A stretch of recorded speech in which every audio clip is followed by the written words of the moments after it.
Yes. City boy with it, nigga. City boy with it. Wu-Tang with it.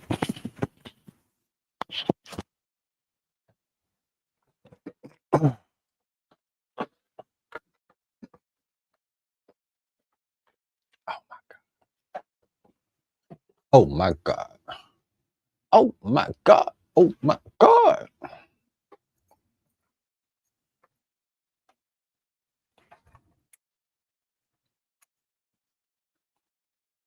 Get low with it. Show them how to act. God. City boy with it. City boy with it. City boy with it. City boy with it. City boy with it. All right. City boy with it, bitch. City boy with it, bitch. On Meat TV, hustlers on a mission every day. Welcome back to the Lit House. Whatever you do, keep the light within you shining bright. You did. Fuck that shade, get paid. That's every single day. You know what I'm saying?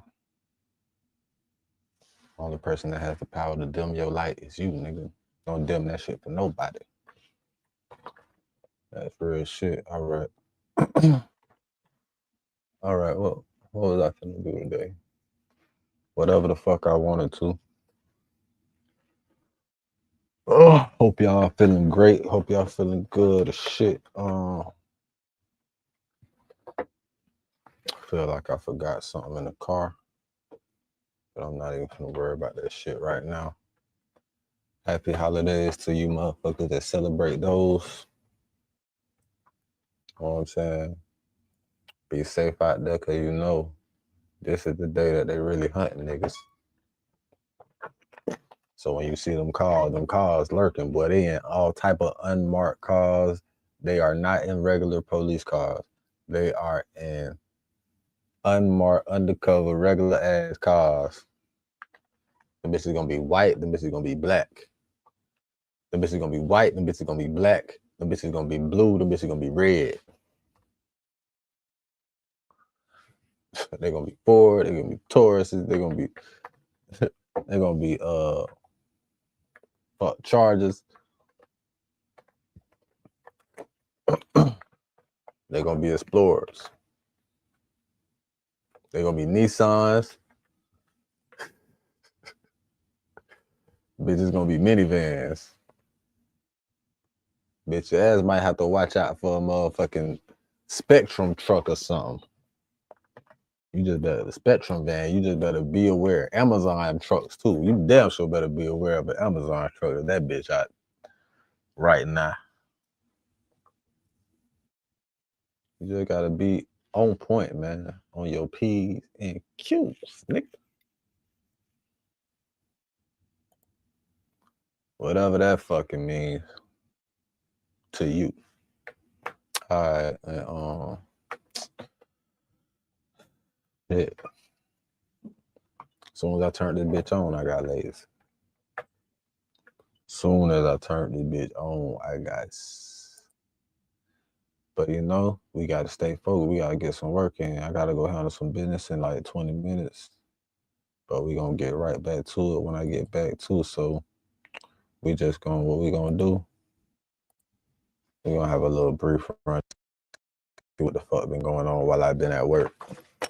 Let's have a look at the motherfucking. Let's have a look at this shit. Oh, it's too early to show that shit. So we gonna wait about another 10 minutes before I go to my shit that I've been resharing on my social media platforms and shit that I want to discuss and get into. Before we do that,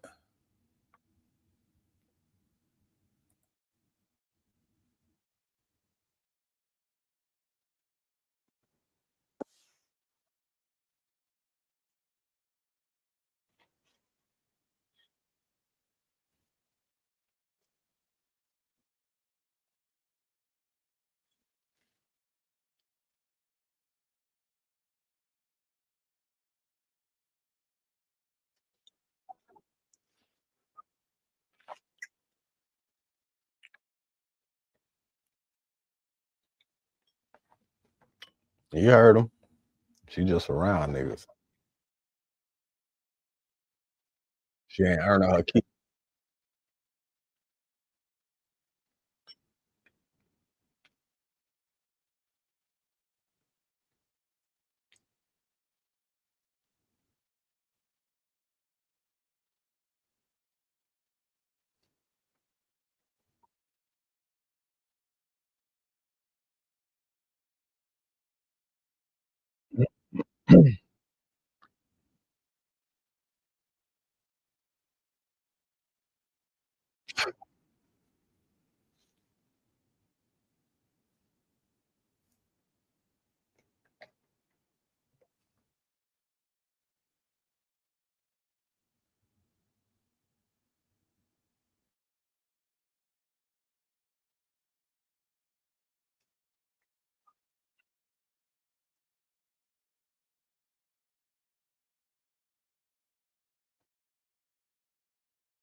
You definitely ain't getting the fuck.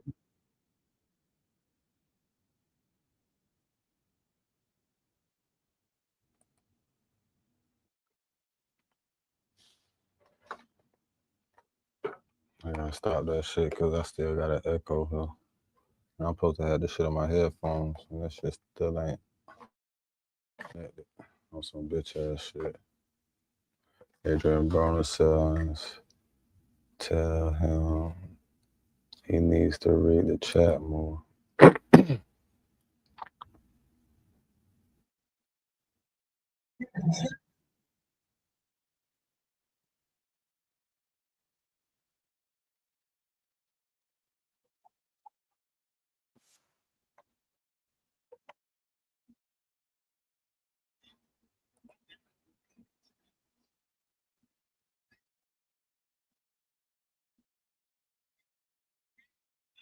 Chat.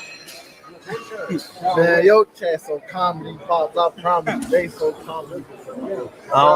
I gotta get it. That's why y'all can read my chat. You gotta read the chat. Nah, You gotta read the chat. Pops, don't be reading the chat. Man, your chat so comedy pops. I promise they so comedy. I gotta get it. That's why y'all can read my chat. You gotta read the chat. Nah, You gotta read the chat. You gotta read the chat. You gotta read the chat. nah. You gotta read the chat. Pops. Fuck them. Fuck them. Fuck them. Fuck the police. Fuck the police. Fuck the police. Fuck the police. Fuck them. Fuck them. Fuck them. Fuck the police. Fuck the police.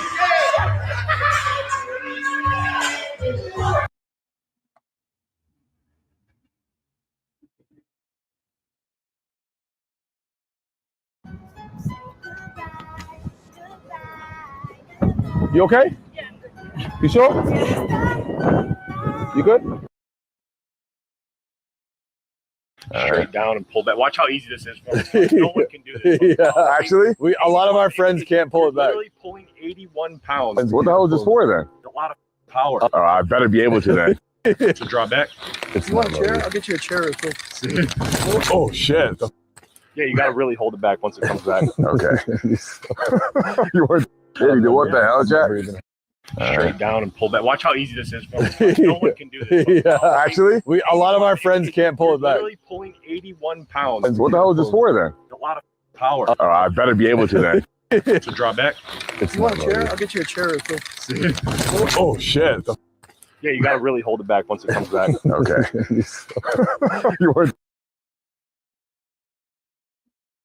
There you go. Little. Man, that ain't make no little is shit. He said, boy, you are little as shit.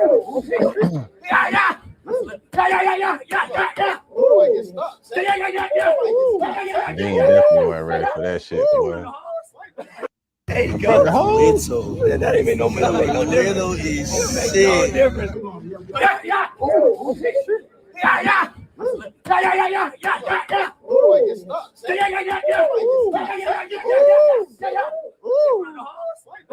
There you go. Little. Man, that ain't make no little is shit.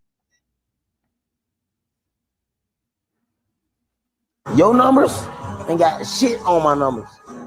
And you ain't got no loyalty, nigga. That mean you switch up for some bread, nigga. I ain't gonna lie to you, little bro. You living freely.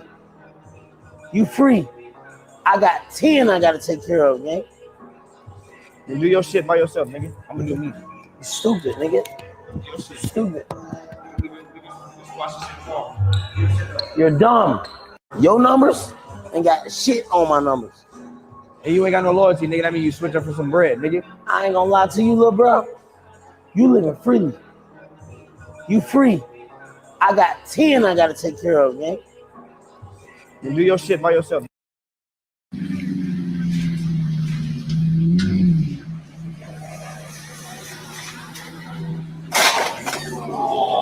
Whoa, what the fuck?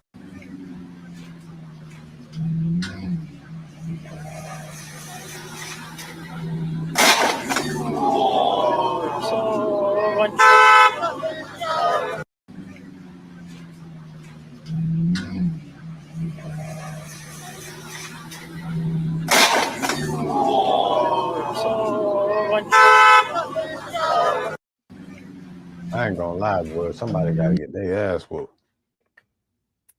Man, nigga was about to get his ass whooped.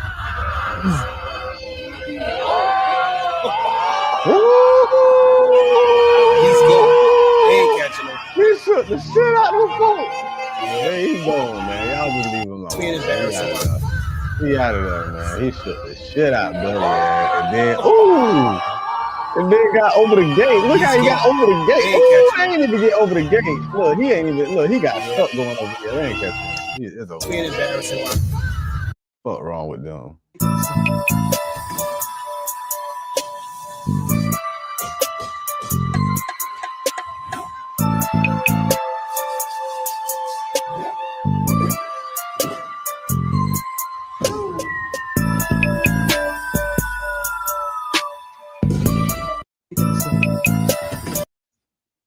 I don't want to dance with you.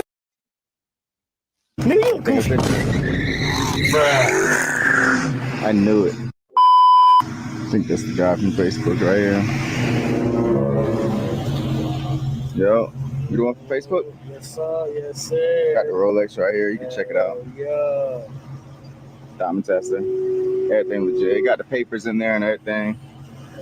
You got extra links. You can take it to any jeweler. Get it resized.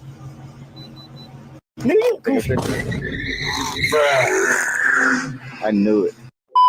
I think that's the guy from Facebook right here. Your liquor with that, you're gonna love it. Don't put too many on there. Put them over there on the K thing. This nigga real life hustler. That's what I'm saying. You're gonna like them. Yeah, these fire. They're fire. You mix it with liquor, it's gonna make the liquor taste good than a bitch. It ain't gonna taste nasty. Yeah, we got. Trying to change my mind. I'm being cruel to be kind. I can't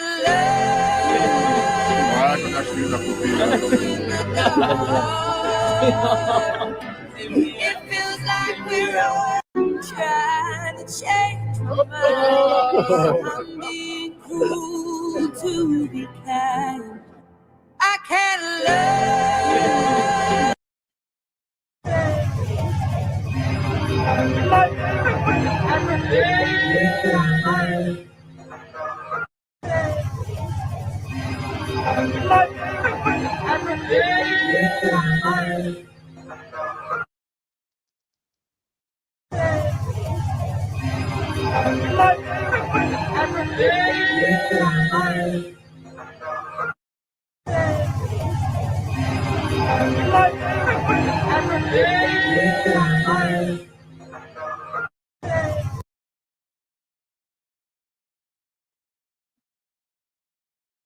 Trying to change my mind. I'm being cruel to be kind.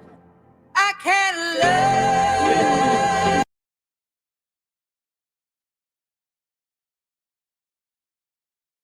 You bored, ma'am? You ain't gonna go around talk to somebody. You want some chicken dip? Best in the city. You gotta smack with. He said he got the best in the city. You gotta smack with. You gotta get up and I hate when people just be in the corner room just.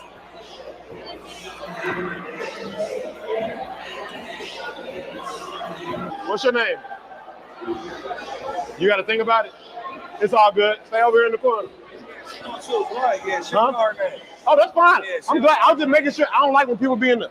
It makes sense now, but if somebody be in the corner of the room, I try to make them not feel. That's good. I love that.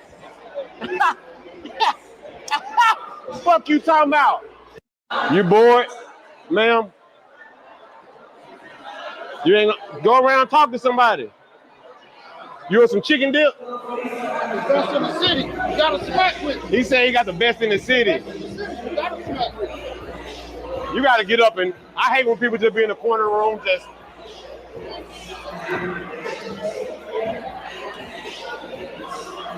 What's your name? You gotta think about it. It's all good. Stay over here in the corner. Huh? Oh, that's fine. I'm glad. I was just making sure. I don't like when people be in the. It makes sense now, but if somebody be in the corner of the room, some of the frustration AT was letting loose, complaining about the eyes burning.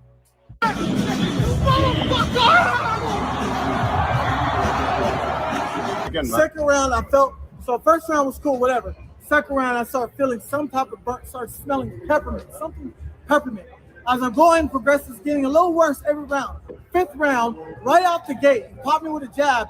It was just a burning sensation. He got caught already by the commission, and they're willing to write a statement. He got caught with Tiger Bomb on his chest and body. They made him take a shower twice. Some of the frustration AT was letting loose, complaining about the eyes burning.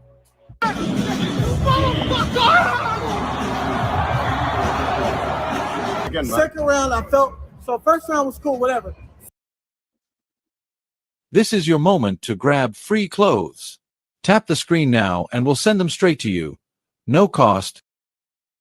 I-N-D-E-P-E-N-D-E-N-T. Do you know what that mean, man? I-N-D-E-P-E-N-D-E-N-T. Do you know what that mean? She got her own house. She got her own car. 2 jobs.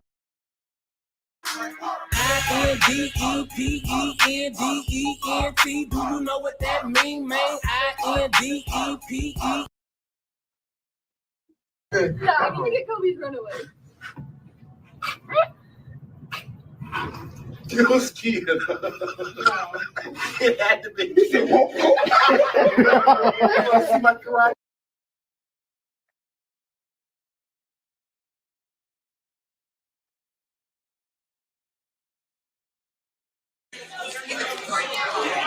I think.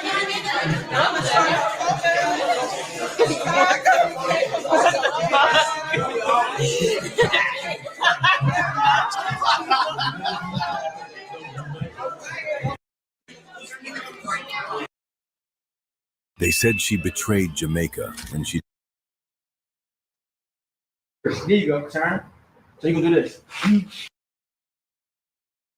No, it's always waiting for you. Well, stop saying, don't say that shit to me. Don't say that. Don't say that. Because that's like me saying, you know, there's a richer nigga waiting for you to up. Don't say that. That's rude. Yeah, hold his mouth, Superior. The fuck?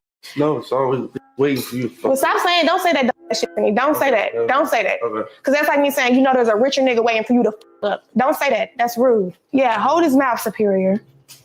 The fuck? No, it's always waiting for you. Well, stop saying, don't say that shit to me. Don't say that. Don't say that. Yeah, I can get Kobe's runaway. It was cute. It had to be. You want to see my karate move?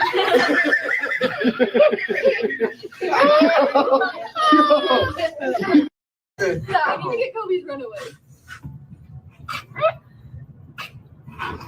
It was cute.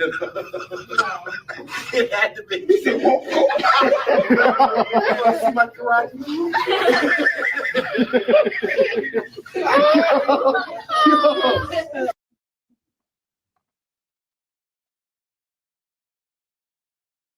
There you go, turn. So you can do this. Okay. I don't want you to do this. I got you. I see what you're doing. Good. Oh, dang. My bad. Dang. My bad. Dang. My bad. Dang. You cute. There you go, turn. So you can do this. Okay. I don't want you to do this. I got you. I see what you're doing. Good. Dang. My bad. Dang. My bad. Dang. My bad. Dang. You cute. There you go, turn. So you can do this. Okay. I don't want you to do this. I got you. I see what you're doing. Good. Dang. My bad. Dang. My bad. Dang. They said she betrayed Jamaica when she decided to run for Team USA instead of her father's nation, all because of the way she faced Jamaica's fastest women in this relay. Let's go, the final of the women's 4x100 meter relay. The USA could see Jamaica early in this race. The first 2 passes have been made. Jamaica and the U.S. down the back stretch. Look at Shelly-Ann Fraser-Price go. But it's a good run from T.T. Terry. She has held her own, but now the Jamaicans have taken the lead. It's up to Gabby Thomas to close the gap. Gabby Thomas up against Shasha-Lee Forbes. Thomas gets the lead, gives it to Sha'Carri Richardson. Here comes Shericka Jackson. It's Sha'Carri and Shericka. The USA in front. Nobody's catching Sha'Carri Richardson. They said she betrayed Jamaica when she decided to run for Team USA instead of her father's nation, all because of the way she faced Jamaica's fastest women in this relay. Let's go, the final of the women's 4x100 meter relay. The USA can see Jamaica early in this race. The first two passes have been made. Jamaica and the U.S. down the back stretch. Look at Shelly-Ann Fraser-Price go. But it's a good run from TT.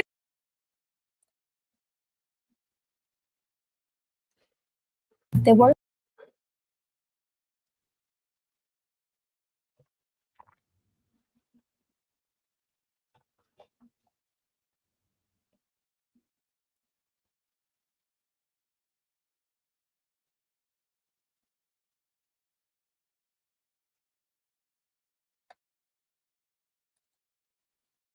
See what the fuck this shit is.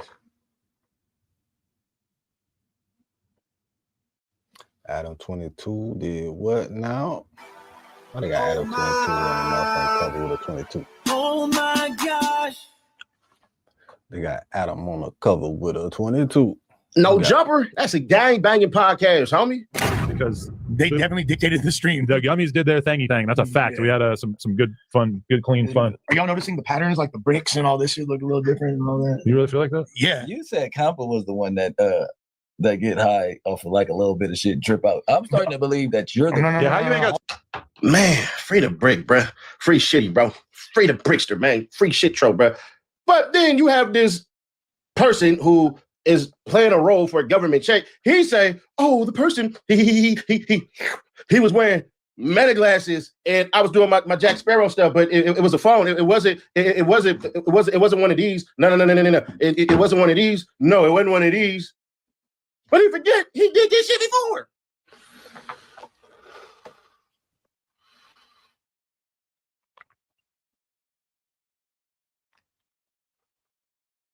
Cool. Right next to Munchie B, while we're all on the podcast, Munchie B had something that kind of looked like a firearm. I don't know about that. I don't know if it was a firearm. I don't know, but it looked like one sticking out of Munchie's pocket. And Vel filmed a clip with his glasses of everybody on the podcast or whatever. He's not thinking twice about it. He's just looking around. He posted. All of a sudden, there's clips on the Reddit saying, "Oh, look at what Munchie had sticking out of his pocket." Now, why is he worrying about it, nigga? Every time you catch a gun case, they disappear. You just got caught with 2 guns a year ago. The gun cases disappear. He beats them, right? Beats them. He beats How does a motherfucking convicted criminal keeps beating gun cases you get caught with?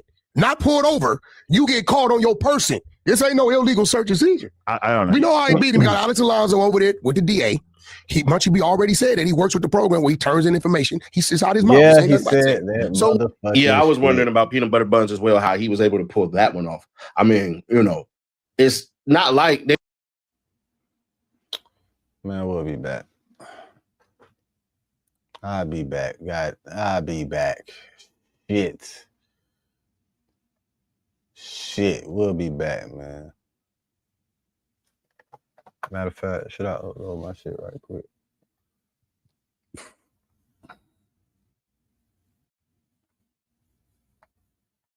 I could do a whole video, can't I?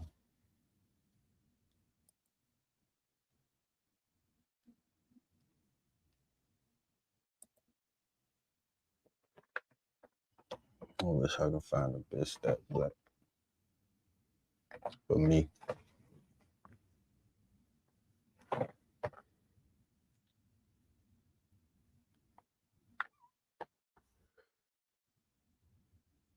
Damn, this shit done froze up. Fuck it. We ain't doing that, damn.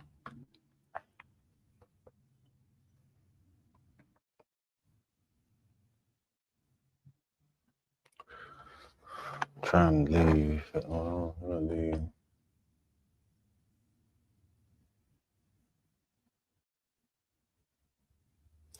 Okay. I get some bro. I ain't got nothing. Nothing.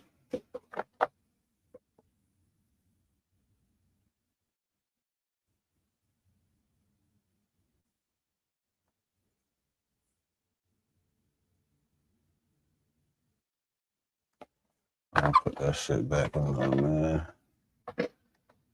What the fuck going on, bro?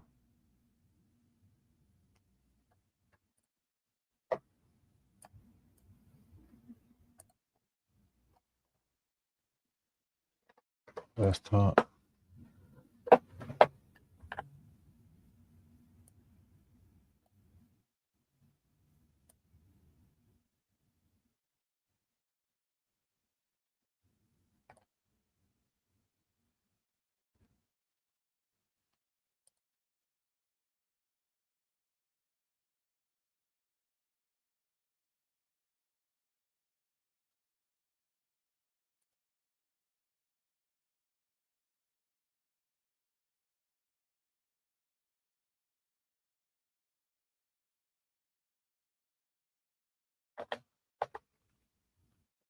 We'll be right back after these messages.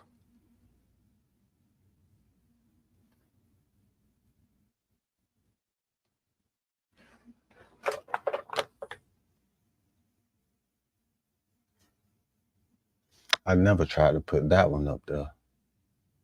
Did I? Yeah, it is a little too big for that bitch right there, too.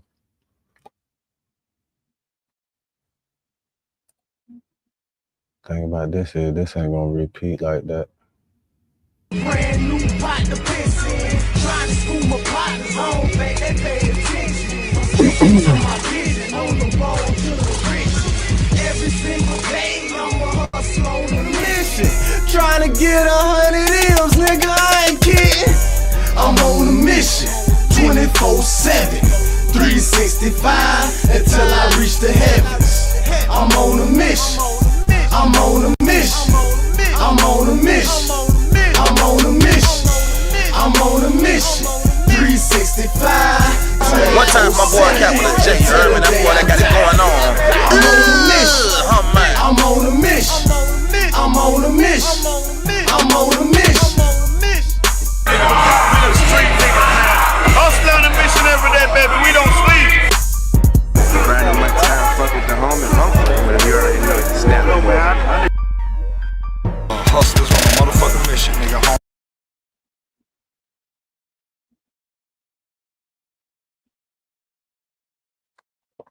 What says this though? Okay, let's go.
Homie TV, hustlers on a mission every day. Welcome back to the Lit House. Whatever you do, keep the light within you shining bright. You did. Fuck that shade, get paid. That's every single day. You know what I'm saying? Only person that has the power to dim your light is you, nigga. Don't dim that shit for nobody. That's real shit. All right. All right, well, what was I finna do today? Whatever the fuck I wanted to. Oh, hope y'all feeling great. Hope y'all feeling good as shit. Feel like I forgot something in the car, but I'm not even gonna worry about that shit right now. Happy holidays to you motherfuckers that celebrate those. You know what I'm saying? Be safe out there, cause you know this is the day that they really hunting niggas.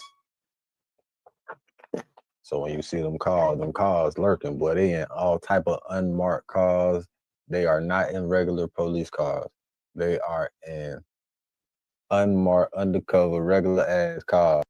The bitch is gonna be white, the bitch is gonna be black. The bitch is gonna be white, the bitch is gonna be black. The bitch is gonna be blue, the bitch is gonna be red. They're gonna be Ford, they're gonna be Tauruses, they're gonna be Chargers.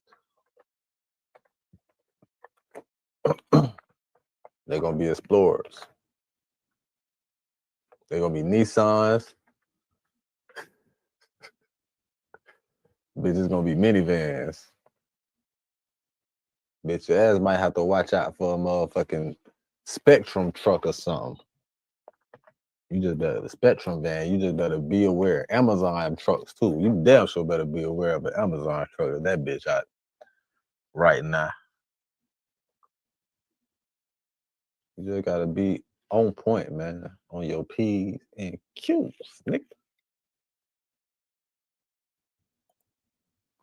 Whatever that fucking means to you.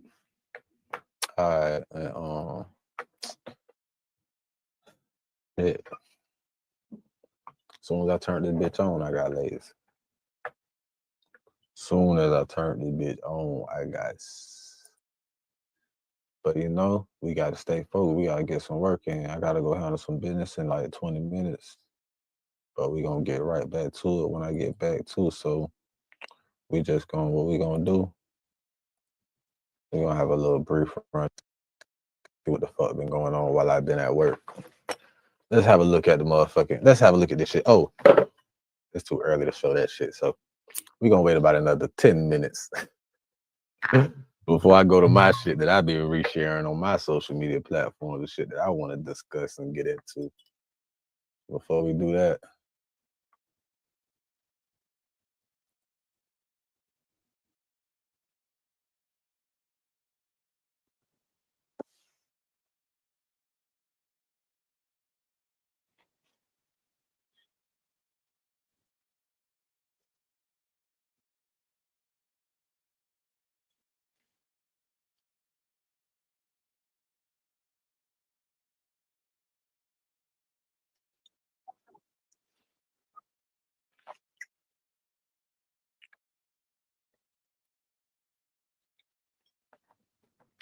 you heard him.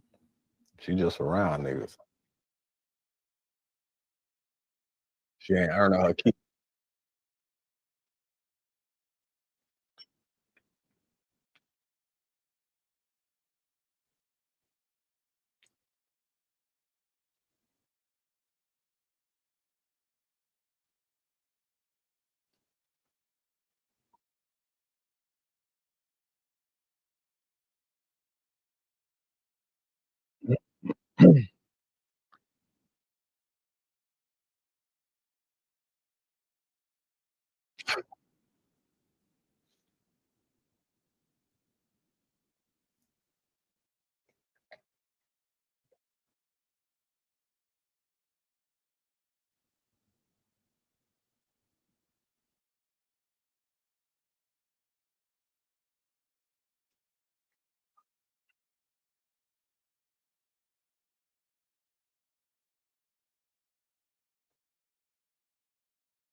You definitely ain't getting this.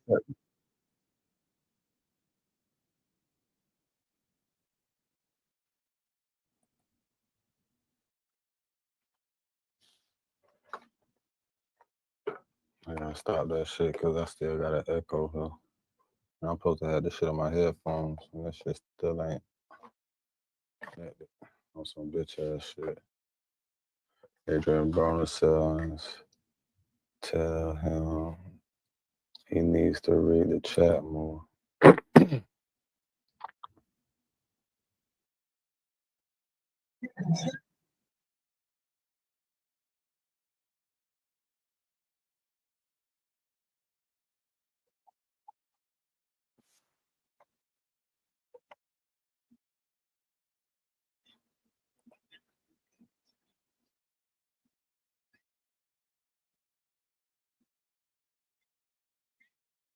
Chat. Man, your chat so comedy pops. I promise you, they so comedy. I gotta get it. That's why y'all can read my chat. You gotta read the chat.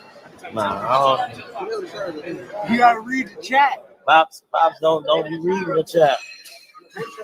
Man, your chat so comedy pops. I promise you, they so comedy. I gotta get it. That's why y'all can read my chat. You gotta read the chat.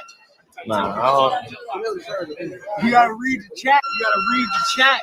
You gotta read the chat. nah. You gotta read the chat. Pops. Fuck them! Fuck them! Fuck them! Fuck the police! Fuck the police! Fuck the police! Fuck the police! Fuck them! Fuck them! Fuck them! Fuck the police! Fuck the police!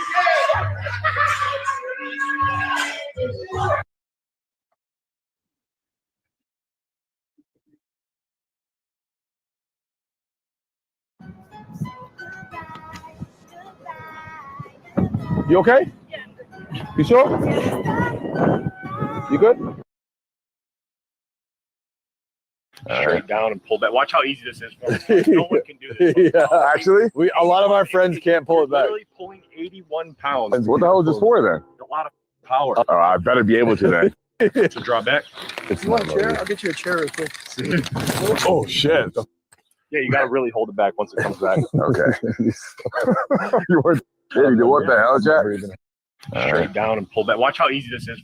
No one can do this. Yeah, actually, a lot of our friends can't pull it back. Literally pulling 81 pounds. What the hell is this for then? A lot of power. Oh, I better be able to then. To draw back. You want a chair? I'll get you a chair real quick. Oh shit.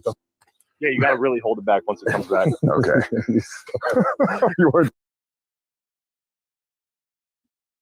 There you go. Little. That ain't no little. Little is shit. He said, boy, you are little as shit.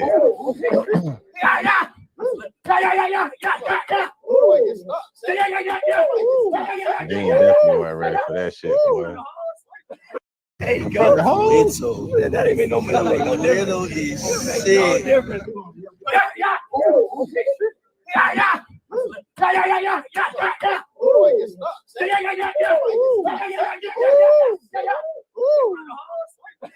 you go. Little. That ain't no little is shit. Your numbers ain't got shit on my numbers. And you ain't got no loyalty, nigga. That mean you switch up for some bread, nigga. I ain't gonna lie to you, little bro. You living freely. You free. I got 10 I gotta take care of, man. You do your shit by yourself, nigga. I'm gonna do me. Stupid, nigga. Stupid. You're dumb. Your numbers ain't got shit on my numbers. And you ain't got no loyalty, nigga. That mean you switch up for some bread, nigga. I ain't gonna lie to you, little bro. You living freely. You free. I got 10 I gotta take care of, man. You do your shit by yourself.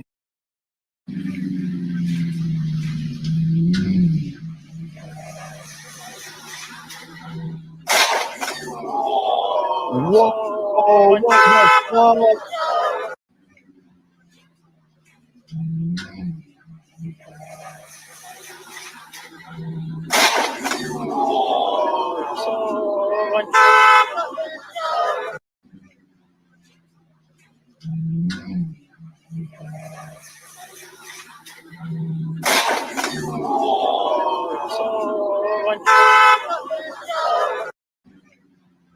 gonna lie, boy. Somebody gotta get their ass whooped. Man, nigga gotta get his ass whooped.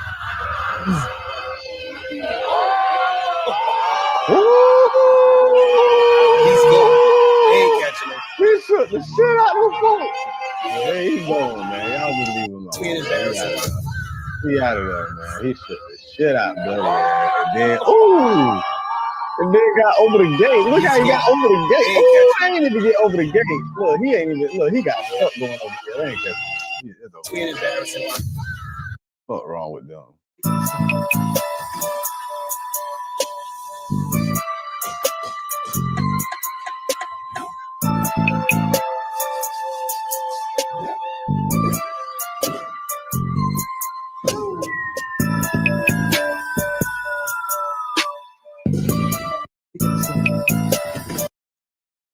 I don't want to dance with you.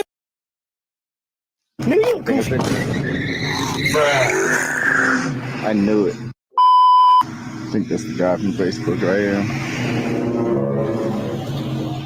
Yo, you the one from Facebook? Yes, sir. Yes, sir. Got the Rolex right here. You can check it out. Yeah. Diamond tester. Everything legit. You got the papers in there and everything.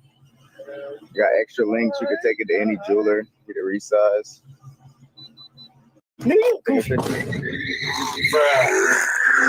I knew it. I think that's the guy from Facebook right here. Your liquor with that, you're gonna love it. Don't put too many on there. Put them over there on the K thing. This nigga real life hustler. That's what I'm saying. You're gonna like them. Yeah, he's fire. They're fire. You mix it with liquor, it's gonna make the liquor taste good than a bitch. It ain't gonna taste nasty. Yeah, we got. Trying to change my mind. I'm being cruel to be kind. I can't love.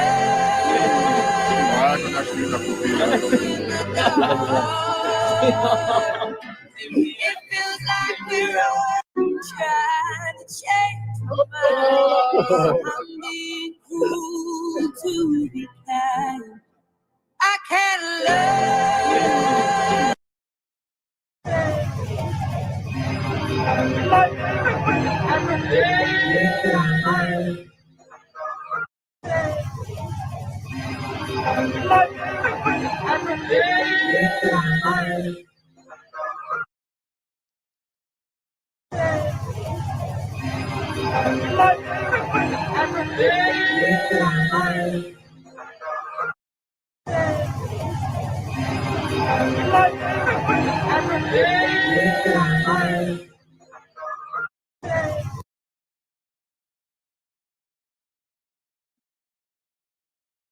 Trying to change my mind. I'm being cruel to be kind.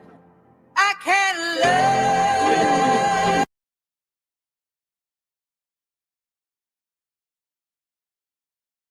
You bored, ma'am? You ain't gonna go around talking to somebody. You want some chicken dip? Best in the city. You gotta smack with. He said he got the best in the city. You gotta smack with.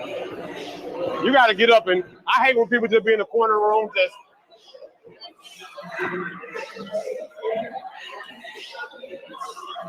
What's your name? You gotta think about it. It's all good. Stay over here in the corner. Huh? Oh, that's fine. I'm glad. I'm just making sure. I don't like when people be in the. It makes sense now, but if somebody be in the corner of the room, I try to make them not feel. That's good. I love that. Fuck you talking about? You bored, ma'am? You ain't gonna go around talking to somebody. You want some chicken dip? Best in the city. You gotta smack with. He said he got the best in the city. You gotta get up and I hate when people just be in the corner of the room just.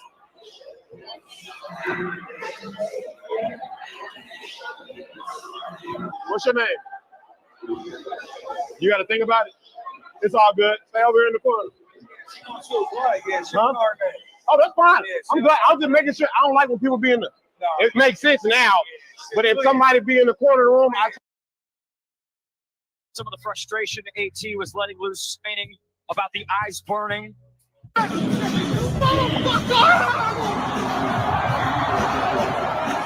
Second round, I felt, so first round was cool, whatever. Second round, I started feeling some type of burnt, started smelling peppermint, something peppermint. As I'm going, progresses getting a little worse every round. Fifth round, right out the gate, popped me with a jab. It was just a burning sensation. He got caught already by the commission, and they're willing to write a statement. He got caught with Tiger Bomb on his chest and body. They made him take a shower twice. Some of the frustration AT was letting loose, complaining about the eyes burning.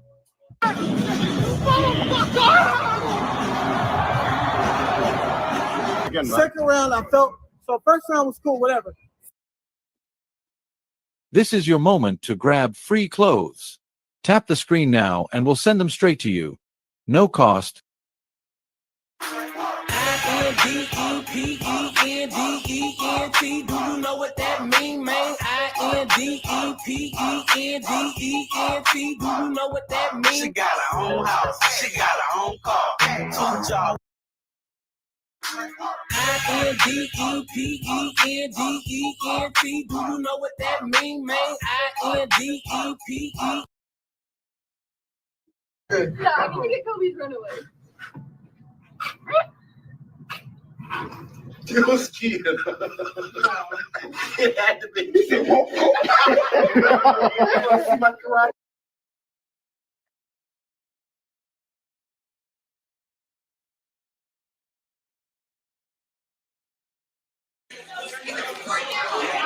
I think.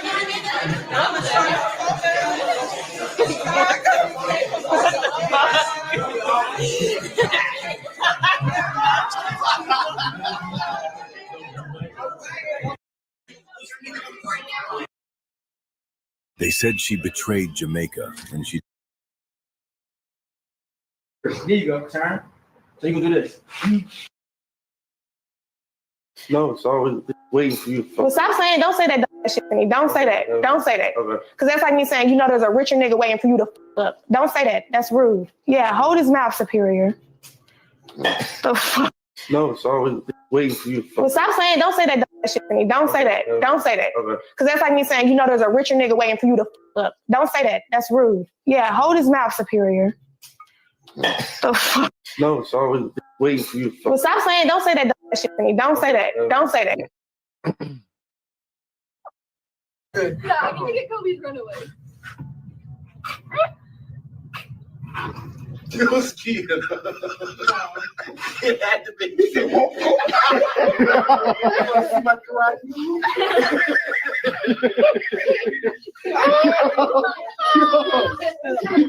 Stop, I need to get Kobe's runaway.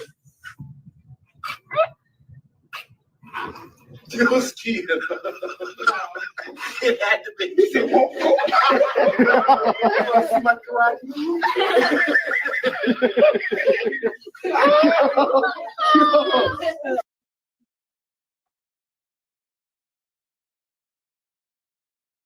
There you go, turn. So you can do this. Okay. I don't want you to do this. I got you. I see what you're doing. Good. Oh, dang. My bad. My bad. Dang. My bad. Dang. You cute. There you go, turn. So you can do this. Okay. I don't want you to do this. I got you. I see what you're doing. Good. Oh, dang. My bad. My bad. Dang. My bad. Dang. You cute. There you go, turn. So you can do this. Okay. I don't want you to do this. I got you. I see what you're doing. Good. Oh, dang. My bad. My bad. Dang. They said she betrayed Jamaica when she decided to run for Team USA instead of her father's nation, all because of the way she faced Jamaica's fastest women in this relay. Let's go, the final of the women's 4x100 meter relay. The USA could see Jamaica early in this race. The first two passes have been made. Jamaica and the U.S. down the back stretch. Look at Shelly Ann Fraser-Price go. but it's a good run from TT Terry. She has held her own, but now the Jamaicans have taken the lead. It's up to Gabby Thomas to close the gap. Gabby Thomas up against Shasha-Lee Forbes. Thomas gets the lead, gives it to Sha'Carri Richardson. Here comes Shericka Jackson. It's Sha'Carri and Shericka. The USA in front. Nobody's catching Sha'Carri Richardson. They said she betrayed Jamaica when she decided to run for Team USA instead of her father's nation. All because of the way she faced Jamaica's fastest women in this relay. Let's go. The final of the women's 4x100 meter relay.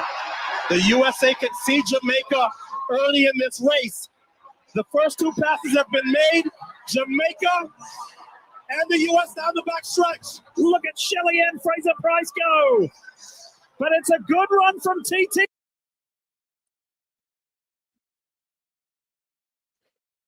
They were.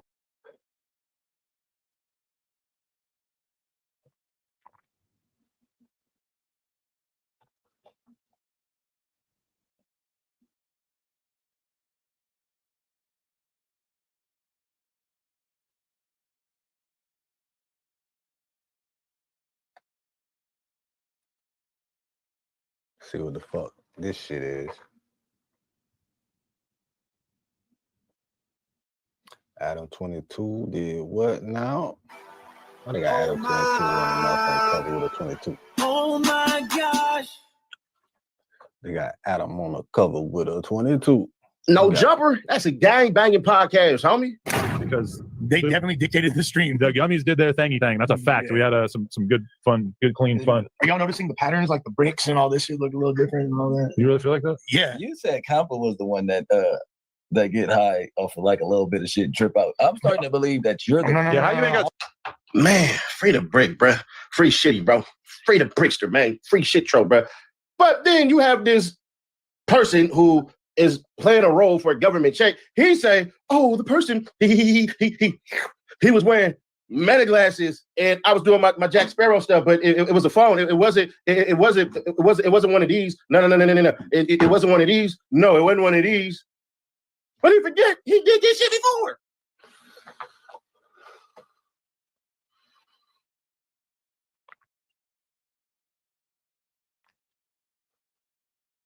Cool, right next to Munchie B. While we're all on the podcast, Munchie B had something that kind of looked like a firearm. I'm sure, I don't know about that. I don't know if it was a firearm. I don't know, but it looked like one sticking out of Munchie's pocket. And Vel filmed the clip with his glasses of everybody on the podcast or whatever. He's not thinking twice about it. He's just looking around. He posted. All of a sudden, there's clips on the Reddit saying, "Oh, look at what Munchie had sticking out of his pocket." Now, why is he worrying about it, nigga? Every time you catch a gun case, they disappear. You just got caught with 2 guns a year ago. The gun cases disappear. He beats them, right? Beats them. He beats How does a motherfucking convicted criminal keeps beating gun cases you get caught with? Not pulled over. You get caught on your person. This ain't no illegal search and seizure. I don't know. We know how he beat him. We got Alex Alonso over there with the DA.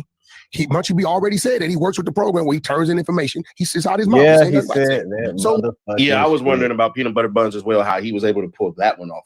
I mean, it's not like they. Man, we'll be back. I'll be back. God, I'll be back. Shit, we'll be back, man. Matter of fact, should I upload my shit right quick?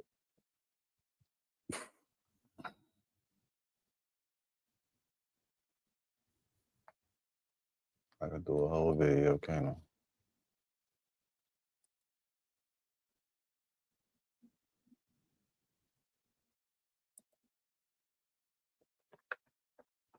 I wish I could find a bitch that black for me.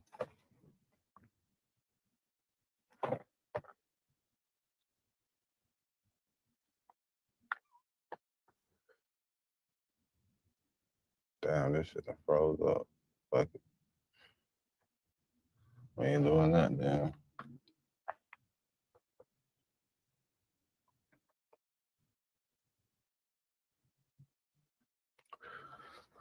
Trying to leave. Oh, I'm gonna leave.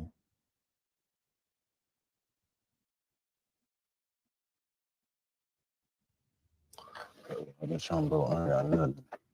Nothing.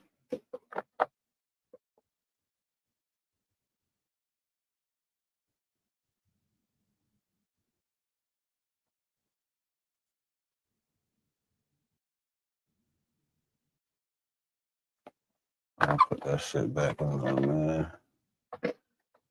What the fuck going on, bro?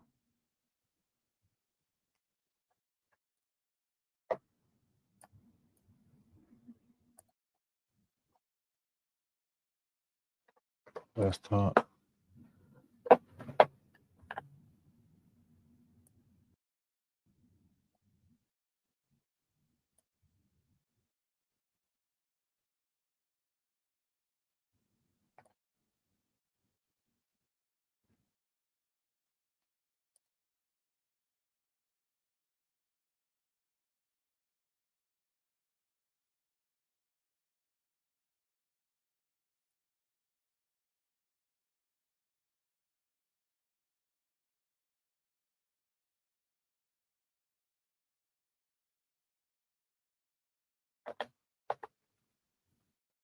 We'll be right back after these messages.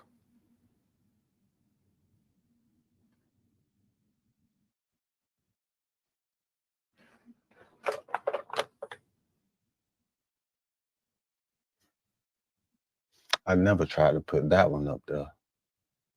Did I? Yeah, it is a little too big for that bitch right there, too.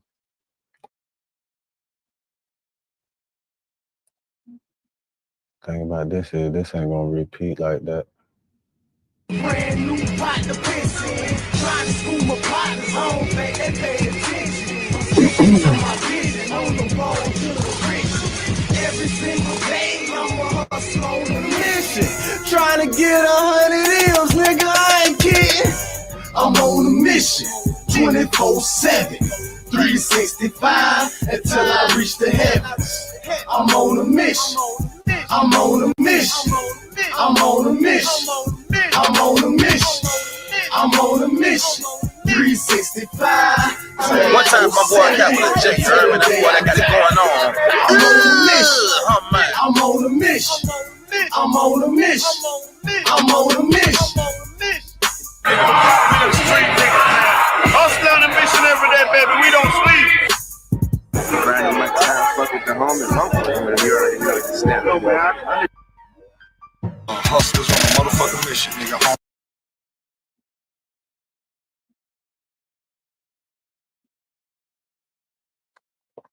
What says this though? I don't think this though.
Shit went the motherfucking tripping, didn't it?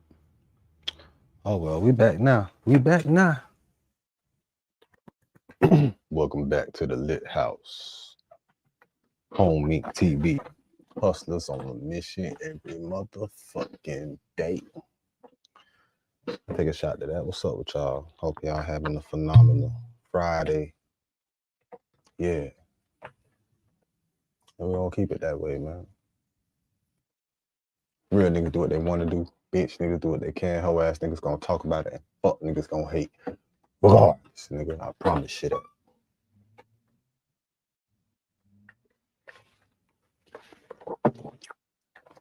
So do your shit to the motherfucking fullest.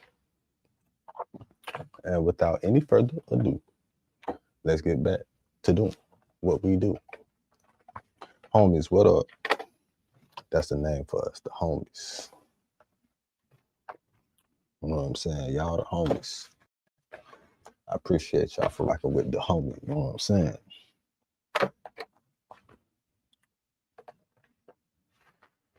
The Kai Cenat scam. Mark Moolah exposes Kai Cenat scam. Streamer University. What? I'm not gonna watch that.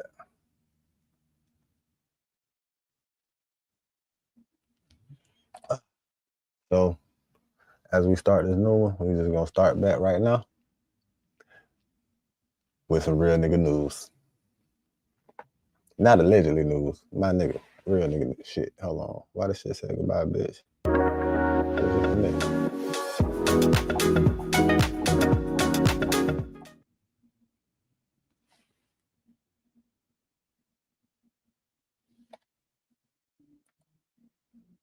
Sometimes the messiest part of life is the schedule.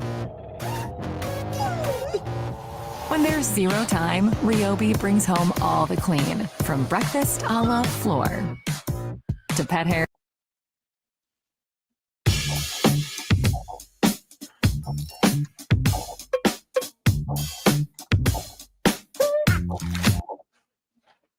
Hold on, man, because I'm about to get mad as a bitch because this shit is tripping.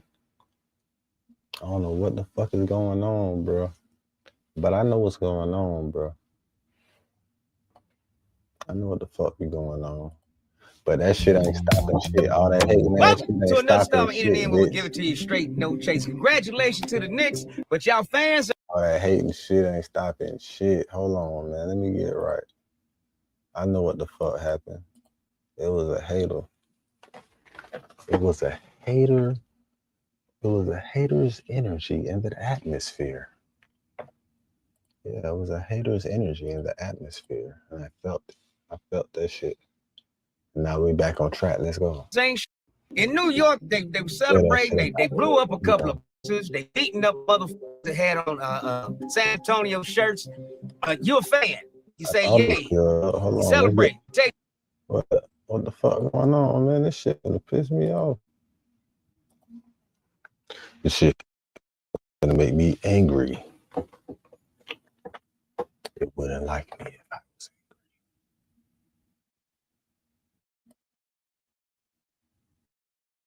angry. Bitch, damn. What the fuck? Shit.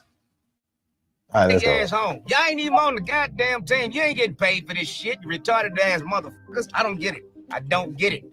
And then there was this one brother who had a San Antonio shirt. He was in a goddamn mall subway somewhere. And y'all just kept sucker punching me in the back of the fucking head. You soft ass motherfuckers. Because none of y'all motherfuckers stood toe to toe with that motherfucker. I guarantee you that. Also, a New York City fan was out in LA of all places. And her and her dog came out on the balcony to celebrate. She must be from New York. Celebrate her win.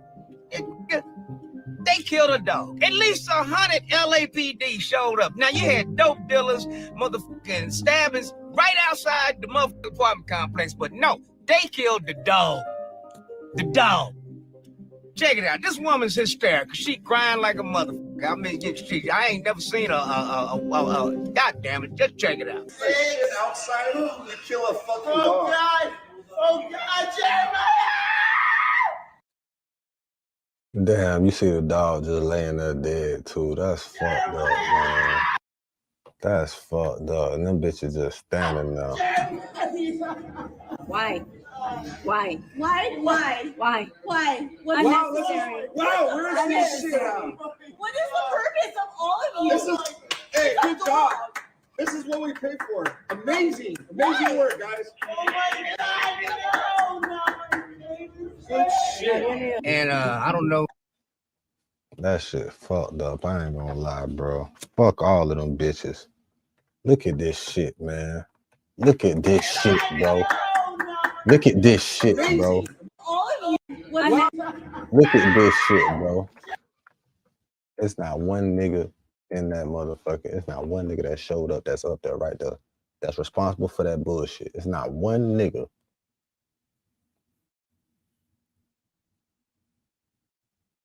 Look at this shit, bro.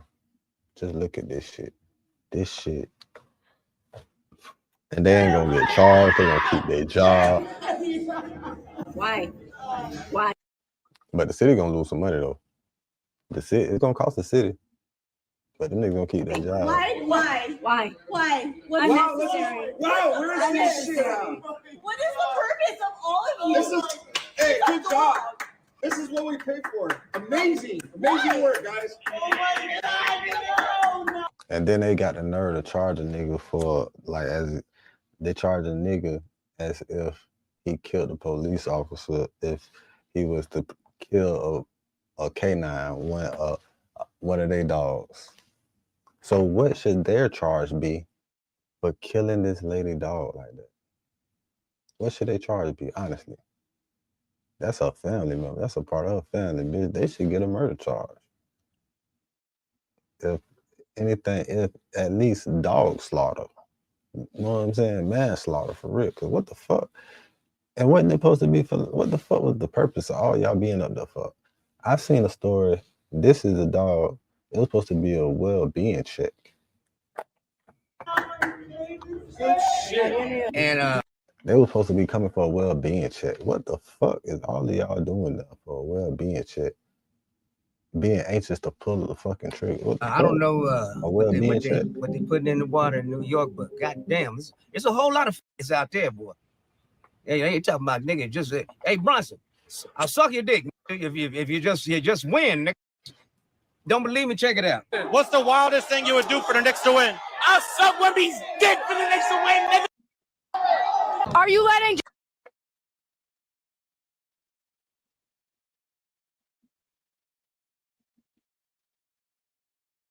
Man, hell no, man. This shit gone too far, bro. Get him the fuck out of here. You know what? I wouldn't even be mad.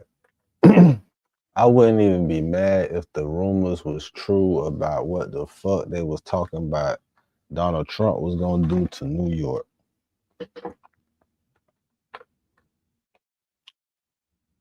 If niggas really rise up like New York do, like, I mean, like, if New York rise up like California niggas do over injustice, they gonna nuke that bitch. I guarantee you, they gonna nuke that motherfucker. They gonna nuke New York. I guarantee you. They will move the Knicks to wherever the fuck they want to move them at. They'll move the Knicks to New Mexico, nigga. All right. They'll move the Knicks to New England. Bitch, they will nuke New York. I'm telling you. If them niggas really stood for something, it was about passionate about some real shit. Yes. Darkness. Jalen Brunson crack. Yes, I am. Yes, I will. Me wrong. He my captain. I do anything for the captain. Anything for the captain. Get me wrong. Y'all thought Diddy was the only one. It's rampant. In New York, bust your buns with the hairy dick.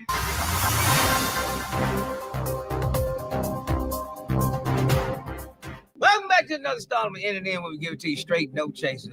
It was a whole bunking hold down for the Orange Man's birthday party at the People's House, the White House. You know, because there's a bunch of white people there. I didn't see many niggas over there. Anyway, if they were there, they were servants cooking and shit like that. Anyway, this cracker, I can't remember his name, and I ain't gonna say his name because he don't deserve no fame. But anyway, the motherfucker said Michelle Obama's a man. And lastly, Michelle Obama is a man. Am I right, America? And nobody said, well, I'm gonna say some shit. Even if she is a man, ain't your place to say that shit, motherfucker. So Obama, I heard sued your ass, and everything that you won, you gotta pay Obama. You broke, bitch. Anyway, the Orange Man took glee in it. He shit himself. He was so happy. He just hit a turn. Yeah. Motherfucker motherfuckers. It was a raucous motherfucking crowd. And anybody that said that show was a good show, you're full of shit. Yeah, UFC on the White House line. I mean, what the? This classless. These is classless motherfuckers.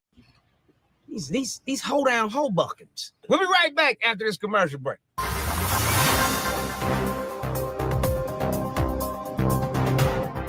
Also at the UFC, Sean Strickland,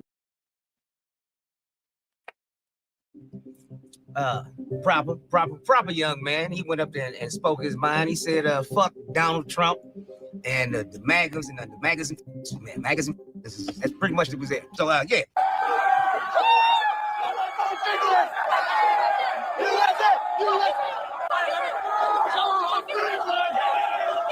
And he got arrested for saying that America sending all the money to Israel. So if you anti-Israel, anti-Trump, you can get arrested nowadays. I thought it was freedom of motherfucking speech. Trump. Yeah.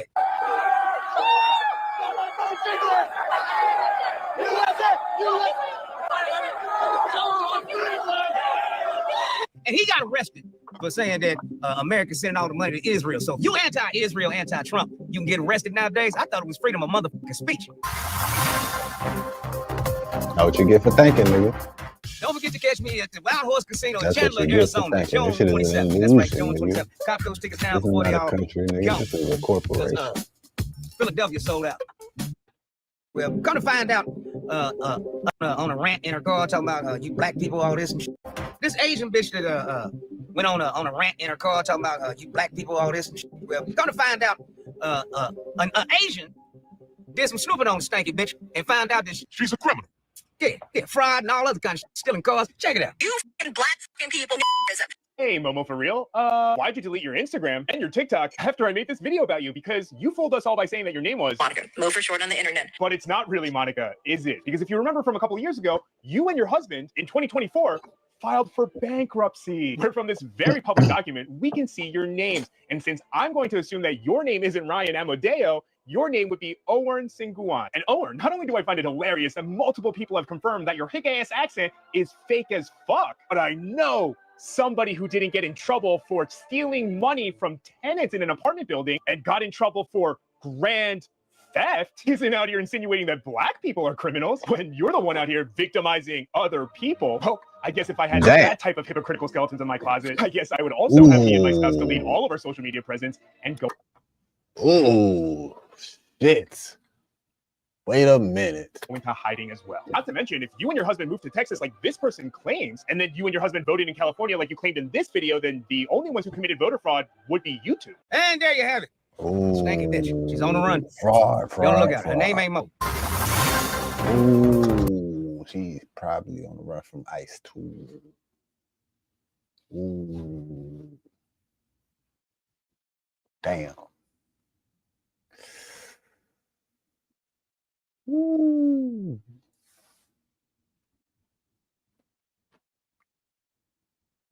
Gotta hurt. Let's go see her name again. Fuck that. I want to hear that again. Let's go over this story again. They deleted all their shit, huh? They dropped the video, made them delete all their shit, huh? Criminal. Yeah, fraud and all other kind of shit, stealing cars. Check it out. You fucking black fucking people. Hey, Momo, for real? Why'd you delete your Instagram and your TikTok after I made this video about you? Because you fooled us all by saying that your name was Monica. Mo for short on the internet. But it's not really Monica, is it? Because if you remember from a couple of years ago, you and your husband in 2024 filed for bankruptcy. Where from this very public document, we can see your names. And since I'm going to assume that your name isn't Ryan Amodeo, your name would be Owen Singuan. And Owen, I'm going to assume that your name isn't Ryan Amodeo, your name would be Owen Singuan. And Owen, I'm going to assume that your name isn't Ryan Amodeo, your name would be Owen Singuan. That's how you say that shit, Singuan.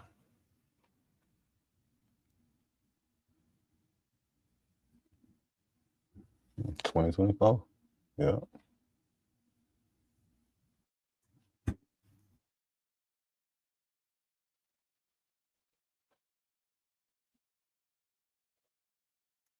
Singuan. And Omar, not only do I find it hilarious that multiple people have confirmed that your hick-ass accent is fake as fuck, but I know somebody who didn't get in trouble for stealing money from tenants in an apartment building and got in trouble for grand theft isn't out here insinuating that black people are criminals when you're the one out here victimizing other people. Well, I guess if I had that type of hypocritical skeletons in my closet, I guess I would also have me and my spouse delete all of our social media presence and go into hiding as well. Not to mention, if you and your husband moved to Texas like this person claims, and then you and your husband voted in California like you claimed in this video, then the only ones who committed voter fraud would be you two. And there you have it.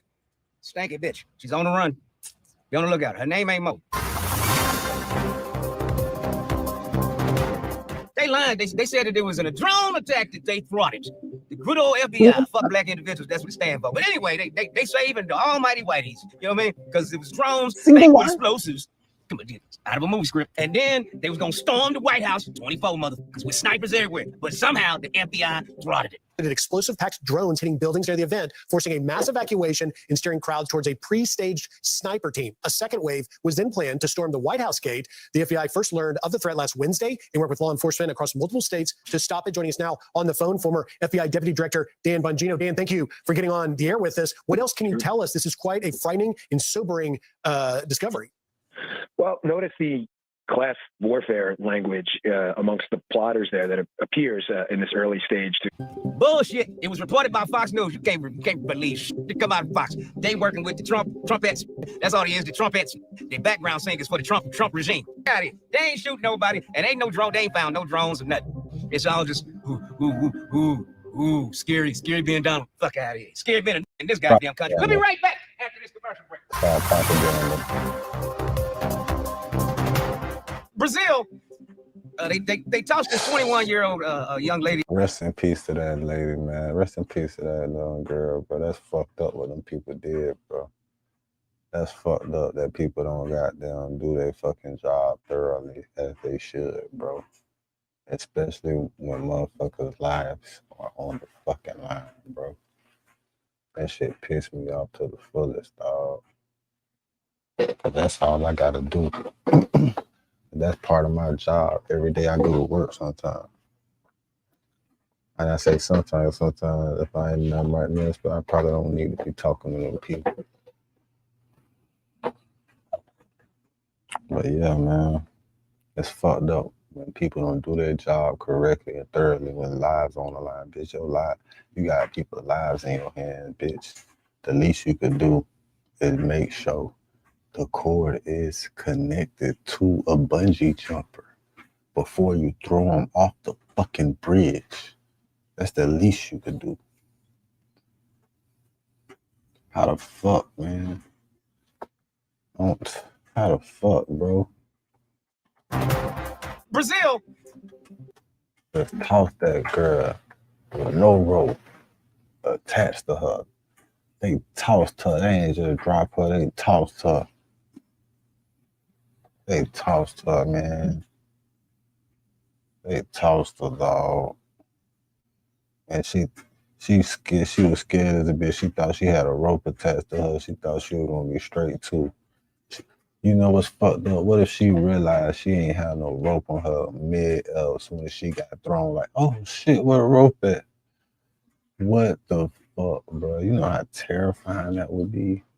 Them bitches, boy. Even if it was an accident, fuck, no, ain't no fucking way you make no accident like that when you got people's lives in your fucking hand, bro. Y'all got that girl up in the air without the rope on her. Ain't it protocol to make sure they got the fucking safety shit on them before you goddamn put them in the air like you ready to do that shit? Bitch. What the fuck, man? I can't, boy. They tossed this 21-year-old young lady. Shit, she thought she was bungee cord jumping, but they forgot to bungee and the cord. But she flew. She flew, and she had that moment of feeling like she could fly. I could just hear R. Kelly song in the background. I believe I can fly, and then the pearly gates was waiting. Hello, welcome, young lady. You should not be doing shit like that. Hopefully, we'll get you some good parents next time to teach you not. But she didn't even die immediately, though. She died like from her injury, it's like a day and a half later. That shit fucked up, bro. That girl suffered with her injuries, bro, for about 24 hours, bro. And that's fucked up, man. That's fucked up, bro. To trust white people with bungee cords. We'll be right back after this commercial break. And the two dudes that threw her, they in jail. They under investigation because I believe they killed the. It's 6 of them. She knew too much about something. We'll be right back after this.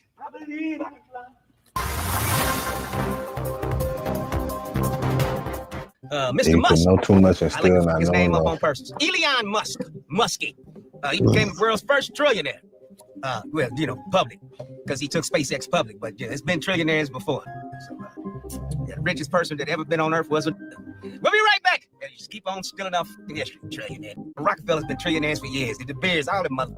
Got it. He the first trillionaire. Ooh, SpaceX. Ain't no space, you stupid mother.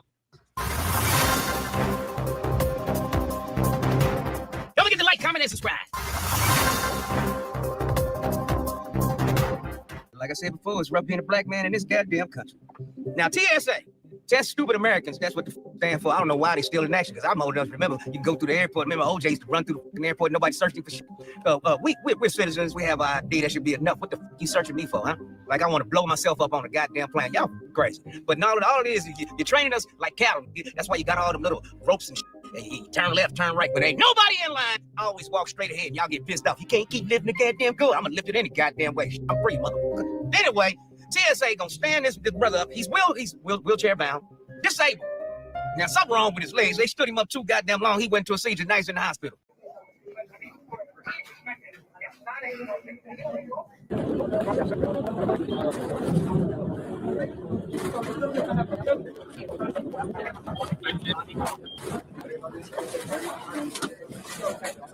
TSA, y'all about to catch a lawsuit. You already know it. I'd sue their ass for $1 billion and put them out. I'm trying to tell you, bitch, $2 billion. I'm suing they ass for everything possible, bitch. Look, bitch, bitch, what?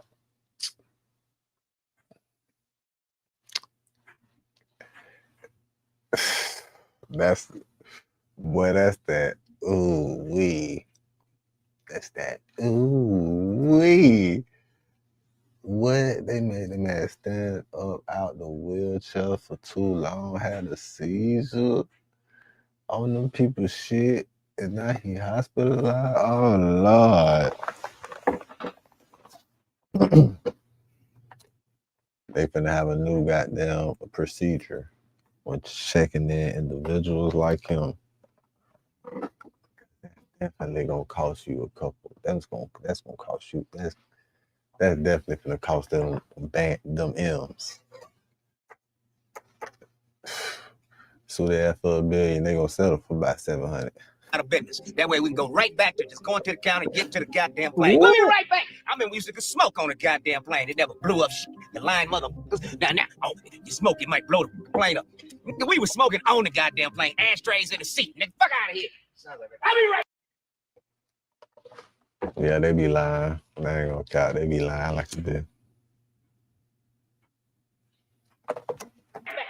I remember when they had the ashtray holders. One of the gay caballeros in the New York gay scene. His time has been reduced again. We're talking about the Diggler himself. He like doodle on his dick, the manly kind. His name is P. Diddy, Puffy Combs. He's got many names. Anyway, but his sentence has been reduced to February of 2028. I guess he must have sucked the guard's dick and got some good behavior time. We'll be right back after this commercial break. Here's an example of the craziness of the New York Knicks fans. The fan was hanging out in his hotel room, had his Spurs jersey on. And he thought he was safe, but those good old New Yorkers, they can climb. Man, get the fuck out of here, man. A Knicks fan climbed up on a motherfucking Spurs. Oh, a nigga with a Spurs jersey. Man, these niggas is some dangerous niggas. Boy, you climbed the wall for some smoke. over a fucking basketball team. This shit got to be fake, man.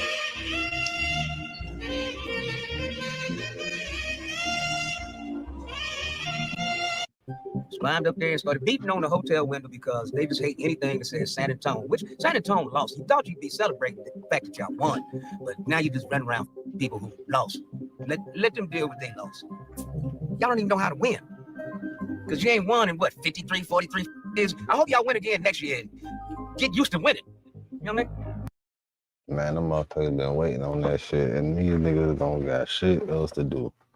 Niggas act like they made like they own shares of that bitch. Like, you know what I'm saying? I'm pretty sure all of them made some money though, betting on them. They probably missed their parlays by points of betting the wrong shit though. So that's why a lot of them other niggas be mad. They probably still mad because they fucked up their parlays.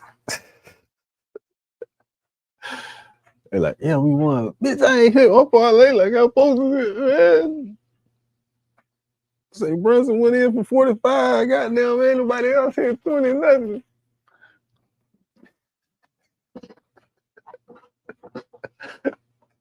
LA been whooping ass, the Lakers, Magic, the Kobe, all this shit. We never up the other team. What kind of shit is that? Get your shit together, New York.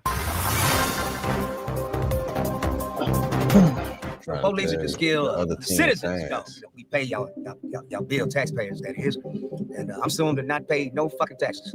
Yeah, just like the billionaires. Anyway, this brother, he was drunk as shit. So the police, they handcuffed him, roughed him up a little bit and had the police dog bite him.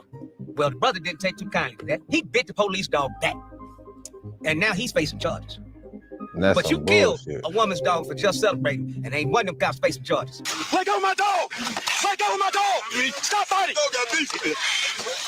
Stop fighting! Yeah, he bit him.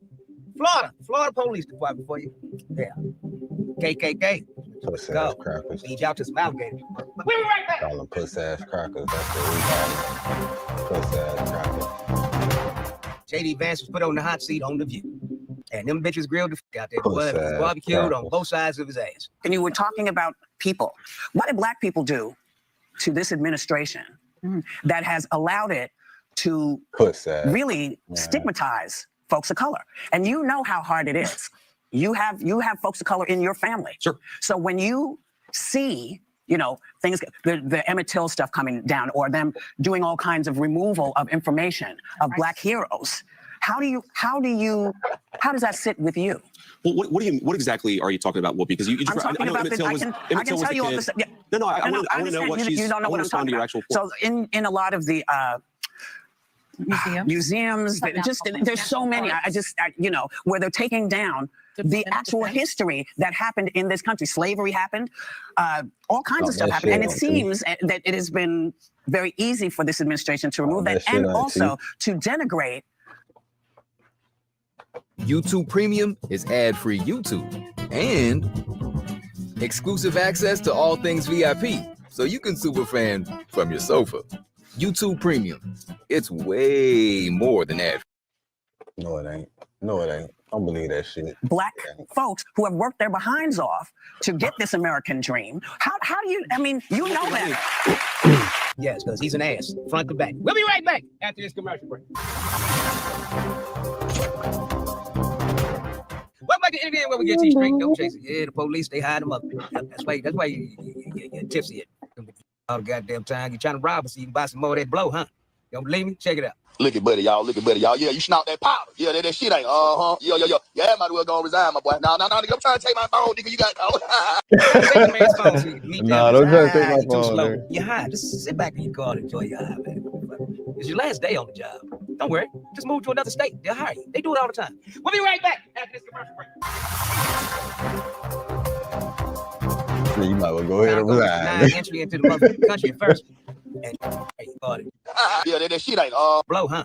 Don't believe me? Check it out. Look at buddy, y'all. Yeah, you snort that powder. Yeah, that shit ain't. Yo. Yeah, I might as well go and resign, my boy. No, nigga, I'm trying to take my phone, nigga. You got called. Yeah, that shit ain't. Yo. Yeah, I might as well go. Look at buddy, y'all. Look at buddy, y'all. Yeah, Look you at snort that buddy. powder. Yeah, that shit ain't. Look at Yeah, the yeah, yeah. buddy, Yeah, everybody was gonna man. resign. Pussy ass crackers, No, man. no, nigga, I'm trying to take my phone, nigga. You got called. Try to take the man's phone so you can delete the evidence. You too slow. You're high. Just sit back in your car and enjoy your high, man. It's your last day on the job. Don't worry. Just move to another state. They'll hire you. They do it all the time. We'll be right back after this commercial break. Congo was denied entry into the country at first, and then they didn't want to appear racist to the rest of the world because the rest of the world started screaming America is a racist ass country. So in order to save face, they let the Congo slide on in. But they slid on in. They swagged the out.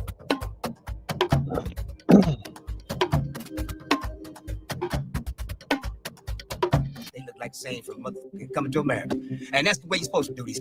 Teach them motherfuckers a lesson. We'll be right back. No, we won't. Till next time. I'm out. Scat.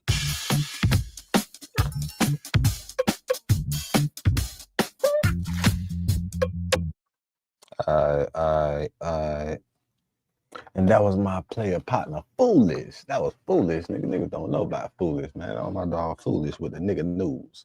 And we back with some real nigga reaction. Real niggas do what they want to do. Bitch niggas do what they can. Whole ass niggas gonna talk about it. And fuck niggas gonna hate.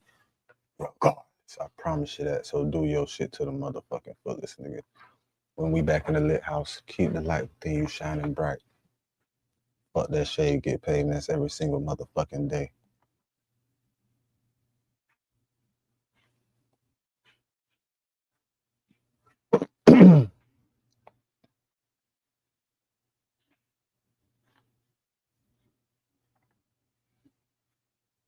All right, let's see what this about.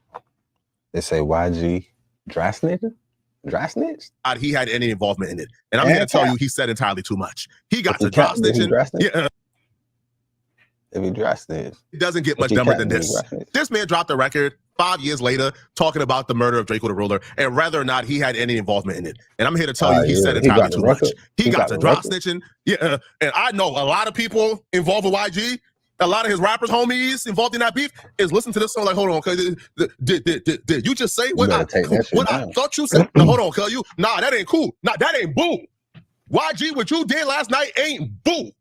Now, YG would describe certain details that is not consistent with the facts. And you ask yourself, why are you lying? Like, if you did, why are you lying? Well, in developing news this morning, rapper Draco the Ruler was stabbed to death after a backstage fight at an LA music festival Saturday. Police say the 28-year-old was fatally injured with an edged weapon and died after being taken to a local hospital. Draco was among dozens of artists scheduled to perform at the Once Upon a Time in LA festival. After the incident, Live Nation and Snoop Dogg, who helped organize the event, decided to end the concert early. Officers from the LAPD and California Highway Patrol, some equipped with riot gear, kept a watchful eye on audience members as they evacuated the area. They were determined not to see a repeat of the recent Astroworld tragedy where fans were crushed in a panic. This is still an ongoing investigation. This is by no means a cold case. This is not an unsolved mystery. I told y'all who murdered Draco. Frankenstone. His homies confirmed to me that Frankenstone is the one who murdered Draco. Everybody in LA knows that Frankenstone is the one who murdered Draco. Draco homies have said Frankenstone is who murdered Draco. So this is no surprise. The only reason why this case is still currently unsolved is because various blood sets gathered up like a pack of hyenas at the Once Upon a Time festival and they attacked Draco in groups. The private investigator looked at the footage and he counted over 100 people attacking Draco that night. Over 100. That's how consensus was. But there's I ain't gonna lie, bro. That shit's scary, bro. If you ain't never had about 60 people coming like against you, like so, like by yourself, man, that shit's scary. But you wish you had, if you ain't strapped, boy, you wish you had it right then. Over 100 people. So on footage, they able to count over 100 people. That's fucking crazy. After looking back at the footage, I remember I was telling an old story to my partner. He said, bitch, 30. Man, that shit was double 30. What the fuck is you? It's like, man, you must have left. You must have not even know how many niggas chasing you, bitch. It's already a prime suspect. They already know who did it. I think the only reason why he has not been arrested is because this conspiracy is being built. That's my opinion, though. Now, YG thinks that this song will get the police off his tail. In YG's mind, he thinks that because he dropped this record you're about to hear, the police will say, well, YG said he had nothing to do with it. Let's leave him alone. That's not how that works, YG. Breaking news. Rapper YG is being accused of murder. Apparently, this took place right here in his hometown. Police officers said they are looking for more information. Him or his team have yet to make a statement. They say I murdered this. They say I murdered that. Well, if that was true, you'd be a rag. And I'd be in the cell sleeping on a rag. But too bad that ain't a rag. Oh, that's talking on the app. The streets done you some rap.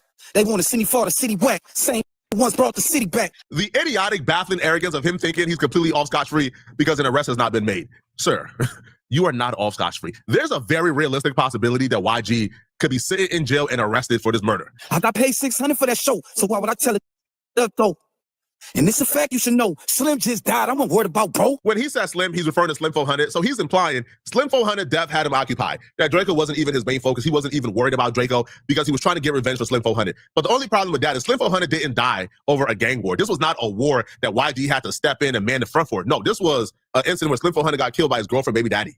This was not a situation where a gang member or an active gang killed Slim 400 and there was get back. No, this was like a domestic situation and the dude was arrested for it. So no, that was not a situation that occupied YG attention at all. This was not an ongoing war that YG had to focus on or put money into. No, Draco was still the main focus. I can't get the dough. Was finna hit the stage. Then I heard somebody got hit with a blade. First off, really, sir? Really? You found out at the same time the world found out that Draco got stabbed when all your homies were involved in the melee? Really, sir? Secondly, that's a lie. That line, that bar, right when I walked through the door about to hit the stage, that's when I found out Draco got stabbed. That's a lie. And you place yourself somewhere you shouldn't have placed yourself. YG was set to perform at 9:35 p.m. That's when he was set to hit the stage. And the reason why that's important is because YG stated he just walked through the door and he was about to hit the stage when they told him, yo, Draco got stabbed. Draco was scheduled to perform at 8:30. He was supposed to be on stage by 8:30, but things were running behind. So Draco didn't actually get there until 8:30 p.m. Too much other than security. They were supposed to do their job. You know what I'm saying? We just got paid to come in. We didn't give who was going to be there. None of that. We just got paid to come. Right. Draco got his money. He was going to do his show if it was just two of us. Like, you know what I'm saying? He was going to go.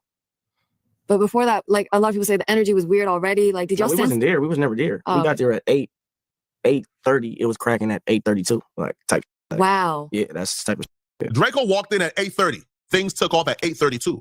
This incident, according to everybody involved, lasted no more than 5 minutes. So by 8:37, 8:38, the incident was over. Draco was already stabbed to death and fighting for his life.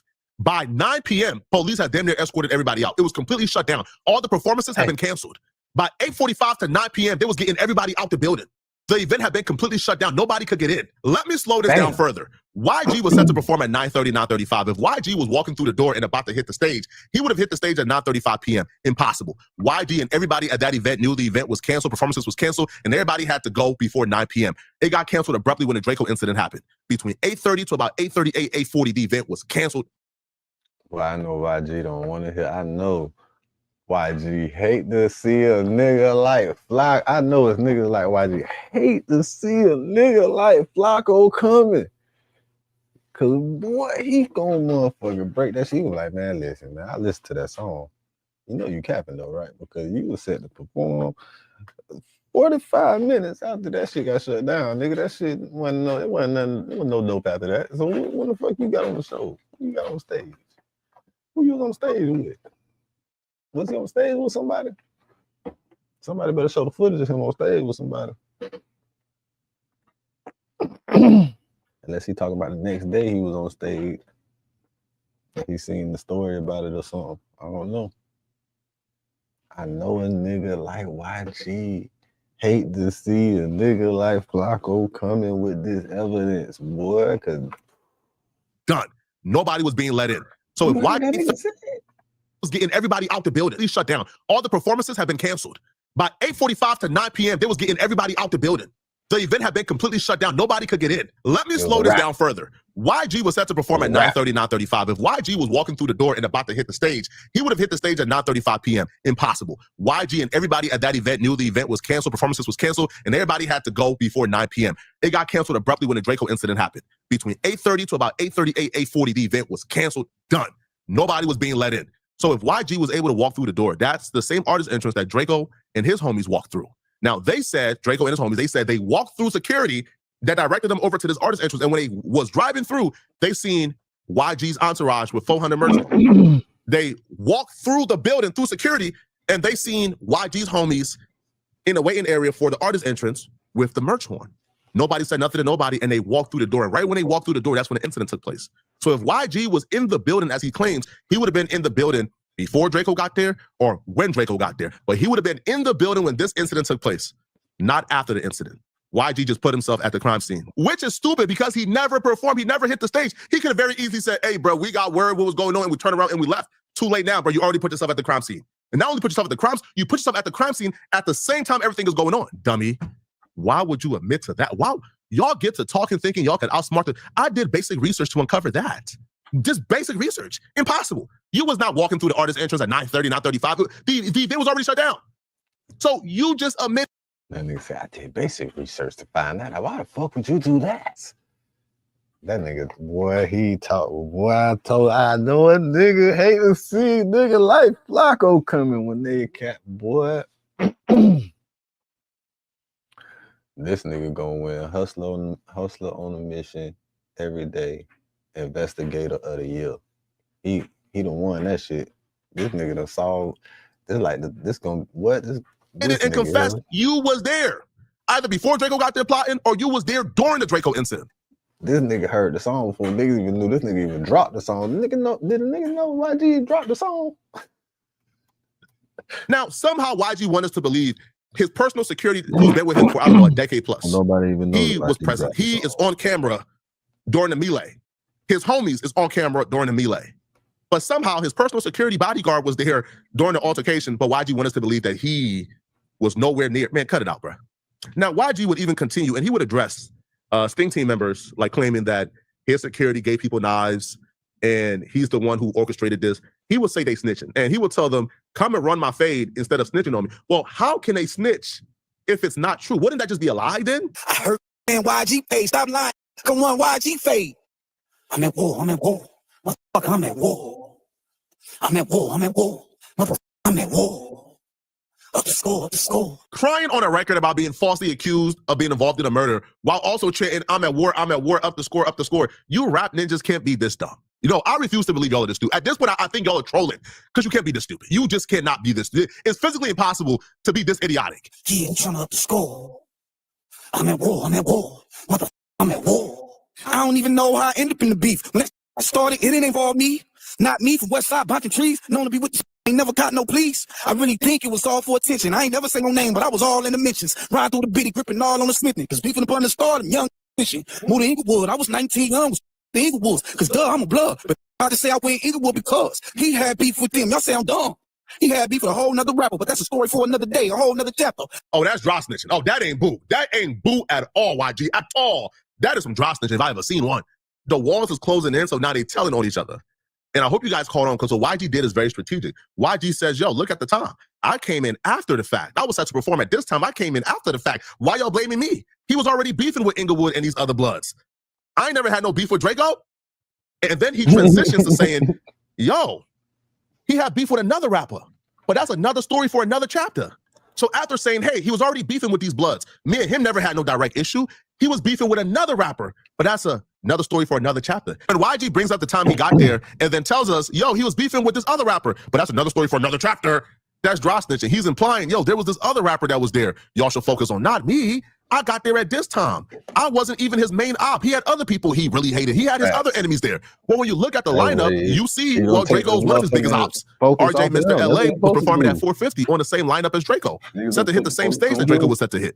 So YG is throwing RJ Mr. LA under the bus. Whilst RJ was on tour with YG, Draco was waiting for him back in LA. If you see me in LA, you're gonna see me in LA, Mr. LA, and I'm gonna have some bands. I mean, RJ would drop the song Warning, a Draco the Ruler diss, which RJ essentially used to infer that he was better than Draco in every way, with RJ going on to rap lyrics, dissing his ops, saying that they're not threatening, and suggesting that his fame made people in the city hate him. Draco would go on to drop his new song, Mr. Everything. Another obvious reference to RJ calling himself Mr. LA after Draco had been calling himself Mr. Get Dough. Draco's new song, Mr. Everything, was an outright effort to let everybody know that he was bigger than Mr. LA. In the song, Draco says that he'll get RJ whacked by his own people for trying to be him, and Draco also says that he has 20,000 on him, leading many people to believe that he actually had a hit out on RJ. If Draco's lyrics were to be taken seriously, he was putting money on RJ's head and actively plotting to kill him. However, Draco and his team would insist that this was all just a music rivalry and that they had no intentions to harm RJ. RJ is from Athens Park Blood. The man who allegedly stabbed and killed Draco the Ruler Frankenstone, he's from BPS, Baldwin Village. Now, the Baldwin Village and the Athens Park, according to Street TV, became allies in 1980. So there's a long history between the two. So YG is saying, hold on, bro. Like, y'all looking at me when his biggest op was on the lineup before I got there. That's dry snitching, YG, and that ain't cool. Now, again, there is no proof that RJ had anything to do with this, okay? There's no proof that RJ had anything to do with this. But YG is pointing in the direction of other people. Hey, yo, RJ was there before I got there. How can y'all say it's on me? He was beefing with another rapper. Well, that's another story for another chapter. That's dry snitching, and that ain't boo. And you know that ain't boo. And RJ, if you see this, don't get mad at me, bro. You know what YG did ain't boo, bro. Right? right? Y'all gonna be politicking. Y'all gonna be, you feel me, like politicking and mincing words because he's YG. But you know what YG did on this record ain't boo. You know, pointing fingers at other people ain't boo. Funny characteristics, let him be an actor. Why would I be beefing with dude? I was the factor. I'm at war, I'm at war. I'm at war. I'm at war, I'm at war. I'm at war. I don't know what's worse, bro. Munchie B coming on Clubhouse and claiming that he passed the bottle to Draco Killer every day, making his phones hot, his lines hot, or YG coming on a song, drop snitching on his homies, and then like damn near like putting himself at the crime scene. Yo, y'all let me know in the comment section what y'all think about this, okay? This is all bad, bro. This ain't boo. All right, let me know what y'all think, okay? If you're still watching this video and you want to watch another good video, then click on this. I ain't hear him say no names though, but I feel what he's saying. But I'm not into that gang politics shit.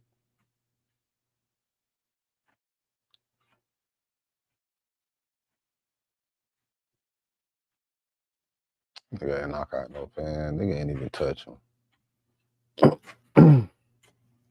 Nigga security did all the work.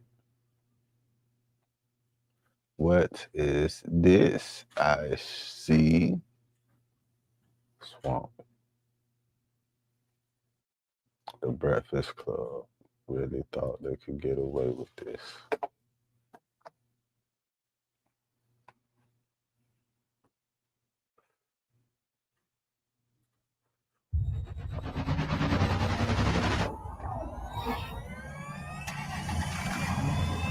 Fly, don't swaggy, that's how I roll. On another level, on another level, on another level.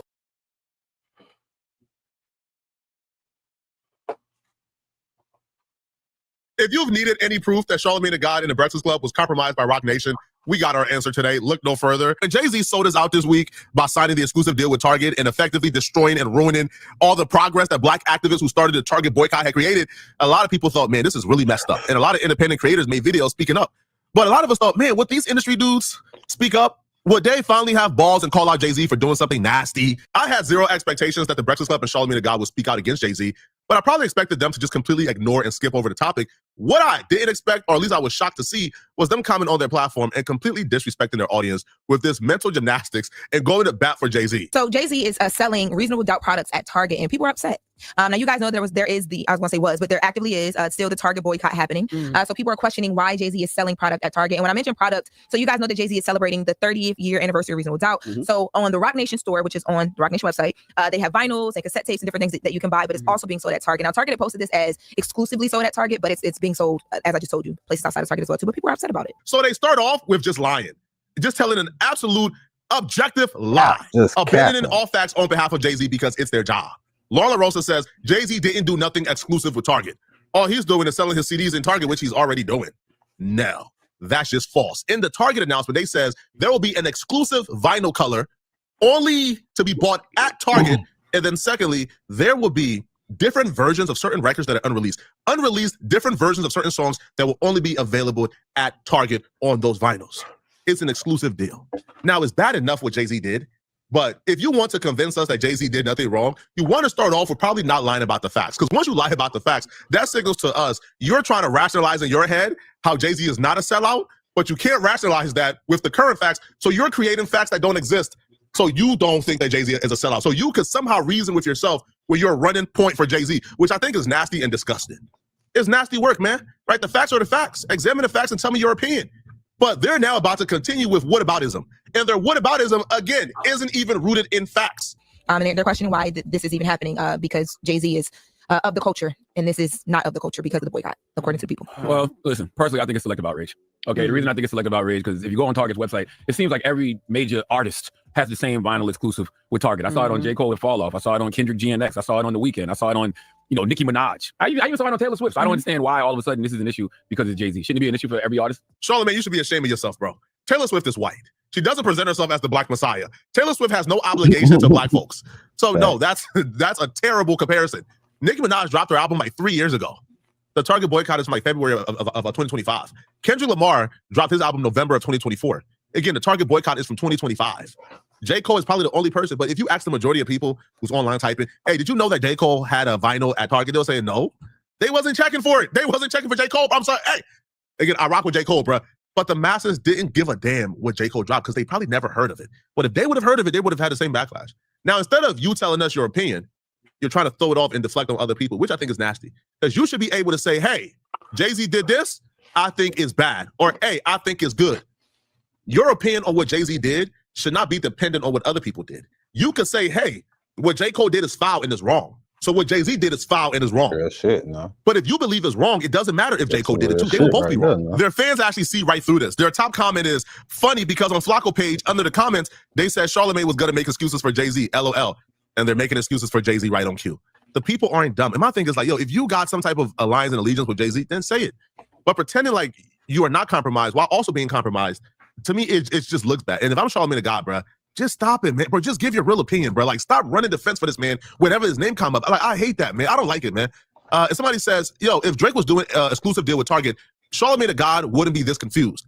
Charlamagne has never had a problem with anything Jay-Z has ever done. People are going to say we're glazing, which is true. Hey, man, at least you're honest, Envy. The Breakfast Club is compromised. They thought we loved the Carters more than we love ourselves. We still ain't going. Come on, bro. Like, yo, people are awakened. And my thing is like, yo, you can't run this con game anymore, yo. We're in an era of open source media, right? Where, yo, you can't really run them plays on the audience ain't dumb. The audience have access to all the information now.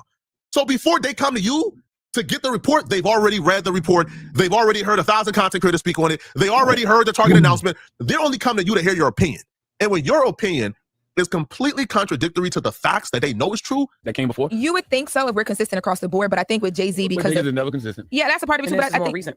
No, the Fall Out came out 2 months ago. Yeah, and they had a J. Cole album. Transparent.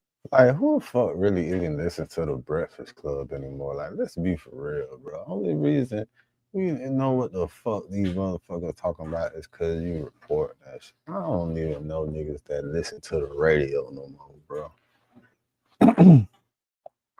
You can select what you want to hear, bro. And it don't gotta be the radio. You can put on whatever the fuck you want to put on, bro. They gonna give you commercials anyway too, unless you got it. You can go premium. You ain't gotta listen to no commercials. Straight music, whatever the fuck you want to listen to. Books, whatever. Who the fuck? I ain't listen to what? The last shit I used to know about these niggas in Breast Club was Donkey of the Day. Bitch, I really ain't seen a consistent couple of them since for like 4 years for real. The fuck?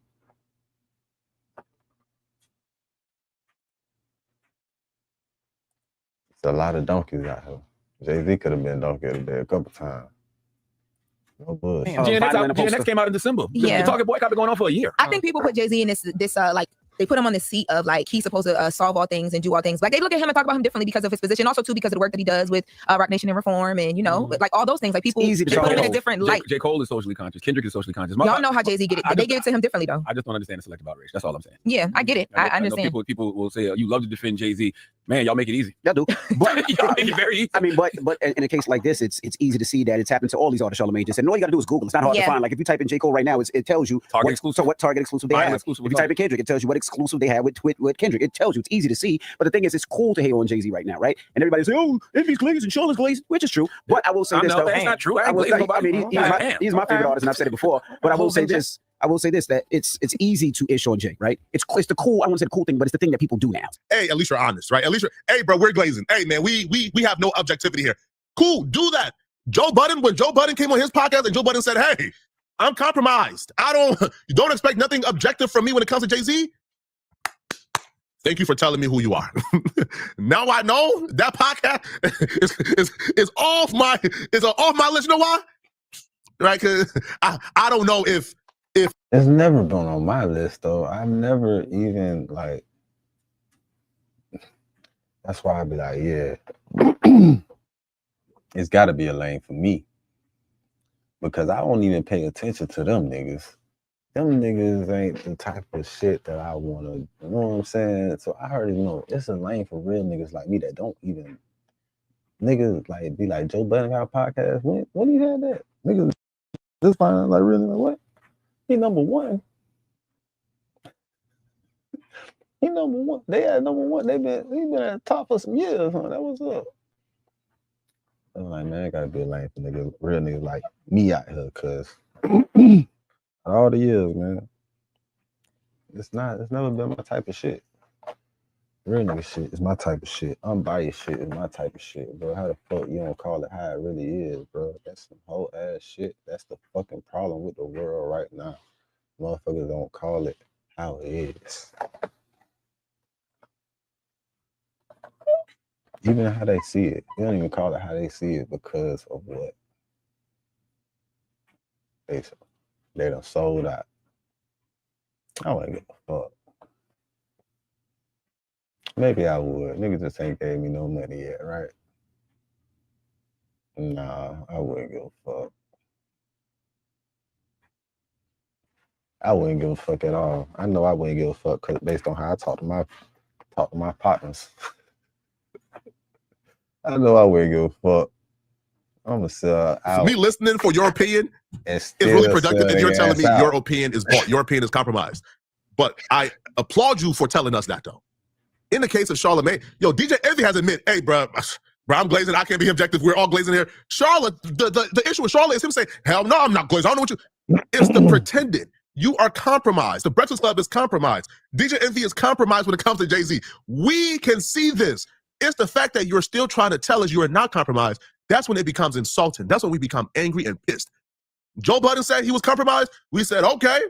Nobody's pissed. There's no backlash. We're not coming. No, we just said, okay, you come, do you. But for some reason, they believe, right, that like there's this great conspiracy and everybody is just coming together to hate on Jay-Z. They don't see the nonsense Jay-Z do, though. They don't see Jay-Z undermining black folks at every turn. They don't see Jay-Z hoodwinking a bunch of multi-millionaire black artists into turning down multi-million-dollar deals from streaming platforms so they can sign a title and give exclusive to title, and then they get nothing in return. He promised them equity. They didn't get $1. They don't see that, be like, damn, Jay, like, that's fine. They don't see black folks boycotting the NFL, them signing Jay-Z, then Jay-Z saying, hey, bro, we are done boycotting, and then calling up TMZ, well, Rock Nation called TMZ, to feed negative stories about Colin Kaepernick because Colin Kaepernick was still protesting the NFL. They don't see Jay-Z and Rock Nation being henchmen on behalf of the NFL towards Colin Kaepernick. They don't see that F stuff, right? They don't see Jay-Z telling, I don't know, Jermaine Dupri or whoever, hey, bro, yo, we're not rocking with the NFL right now, and they're signing with the NFL. They don't see that, though. They don't see Jay-Z, right, combing out his dress to get a fro, right, proclaiming himself as the Black Messiah, and then turning on black folks and signing with Target amid an active Target boycott. They don't see that. No, we just hating on Jay-Z. People just want to hate on Jay-Z. Man, hey, bro, don't got no good reason to hate on Jay-Z. They just hating. All right, man, y'all keep telling yourselves that, bro. Like y'all keep telling yourself that Jay-Z is a saint, and he ain't never done nothing wrong, and he's not compromised, and he's not doing foul stuff, and people just hate on Jay-Z because they want to hate. Keep telling yourselves that and see how your audience receives it. And we've seen it across the board in the last couple of years. It's not even about Jay as the individual. I just don't like selective outrage. It's really just that simple. If you can show me all of these other artists that got the same vinyl exclusive with Target, why now are you upset with Jay? The Fall Off just came out a couple months ago, like I said. GNX came out in December. Like, why now? Is this a problem? So to be clear, you would understand the outrage if we were consistent across the board with other artists. Also, I don't feel like this feels like how the Target boycott felt to many people. What you mean? Meaning that, there were so many companies that eliminated their DEI programs, right? You had Meta and Amazon and McDonald's and Google and Lowe's, just to name a few. But, folks just said we're only going to boycott Target. So why ignore all the others, right? But just boycott Target. So that's how this feels to me. You ignore everybody else, but you're just targeting one person. But I said this is some shameless stuff, man. This is shameless, dog. First off, Kendrick Lamar is 2024. But Charlamagne in the Breakfast Club went from supporting the Target boycott to all of a sudden, why are we boycotting again? Hold on, bro. Walmart did. Hold on, bro. Because Jay-Z is getting backlash for citing the Target, y'all are now going against the black activists y'all once supported. Y'all now saying the Target boycott is dumb? Y'all now questioning why we boycotting Target? Because Jay-Z is getting back. Y'all are, this is some shameless stuff. First off, we're boycotting Target because Target, during the George Floyd riots, they pledged $2 billion to the black community, and they also pledged several other promises. When Donald Trump came in 2025, right, Target had not given out that $2 billion yet. Laco just breaking it down because them motherfuckers like to play dumb. But anyway. For the other things they promised. And they was trying to use Donald Trump DEI initiatives to say, yeah, we don't have to give the promises nor the $2 billion. And black folks said, well, that's unfair. You promised that we going to get it, and they're boycotting. Y'all was once supporting this boycott. Now, because Jay-Z is getting backlash for signing the Target, y'all are now saying F the boycott. The boycott was dumb in the first place in order to make an excuse for Jay-Z. Yo, this is some shameless stuff, man. This is bad, bro. Y'all let me know in the comment section, what do you guys think about this, man? All right, do y'all feel like the Breakfast Club and Charlamagne the God is compromised? Let me know, okay? If you're still watching this video and you want to watch another good video, then click on this video right here, somewhere on my screen, somewhere here, or here, somewhere on my screen to find out why exactly. I mean, is it even a question if the motherfucker's compromised? It's been compromised. Shit, man. Niggas ain't been checking for that bitch since a year before Angela Lee left that bitch.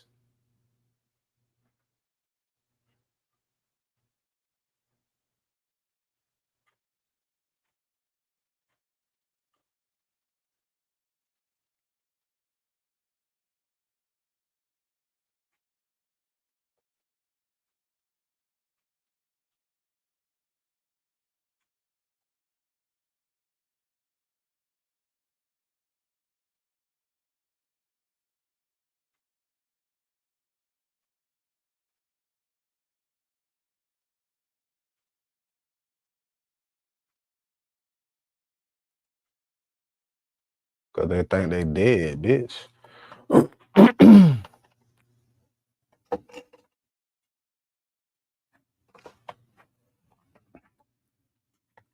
Imagine being able to build an app with your name on it, just by thinking about it. Meet Base 44, a complete AI creation platform. Describe what you want, and watch it take shape.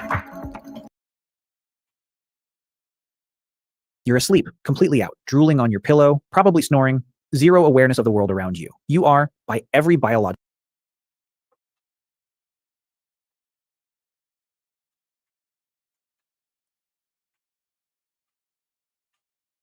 Someone done broken that boy shit, man. They look fucked up, man. They some fucked up. I ain't gonna lie, niggas, the boxing man. clip look clean, boy. I ain't even want to click on this shit. Oh my bro, somebody bro. They clip that, that's cold.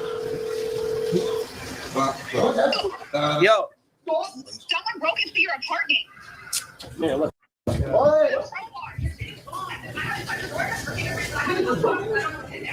Man, yeah, call it, bro. They know he gone, all type of crazy. Stole the TVU, y'all. They don't stole that the $30,000 backpack. That's crazy. Oh man, that bitch is safe, ain't it? And it ain't nothing but somebody that know you and that know you gone and shit. I know exactly what that is, bro. What a cat? I know you got the camera, right?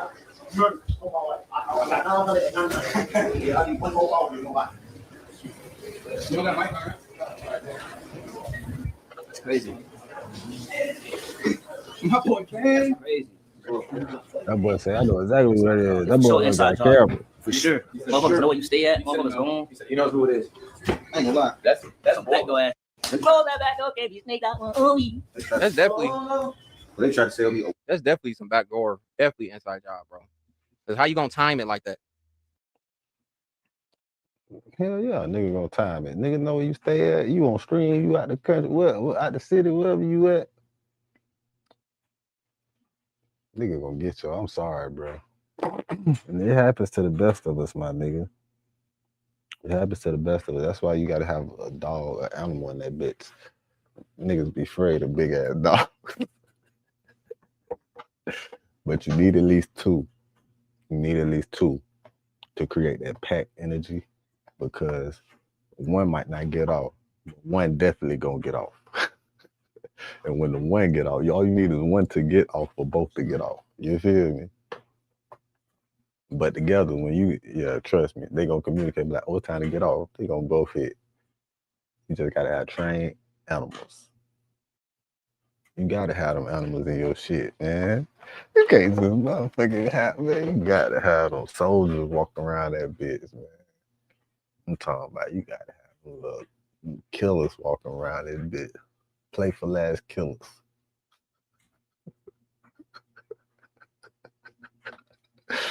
You gotta have them playful ass killers, man.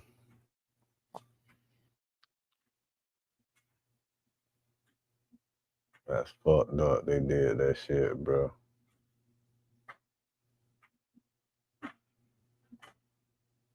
Oh, okay. That's what I was gonna get to. We damn sure been on long enough now, huh? All right, let's go see some. Where I was at? Where was I?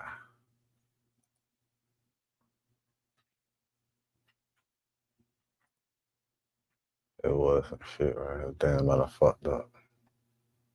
I done fucked up.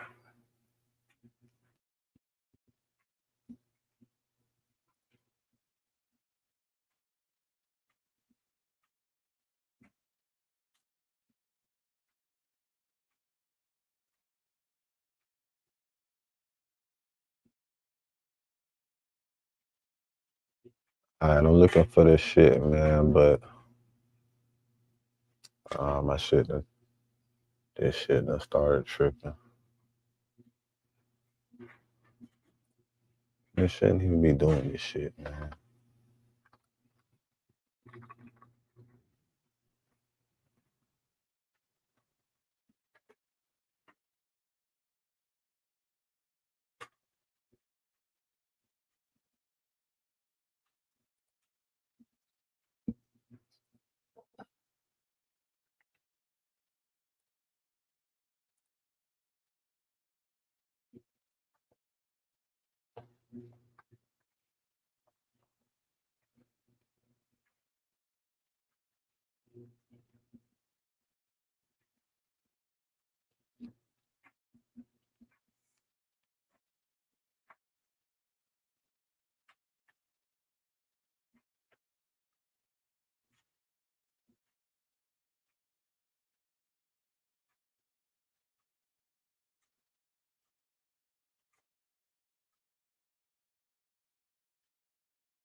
Cooking with Kai tried to come back. She should have never left.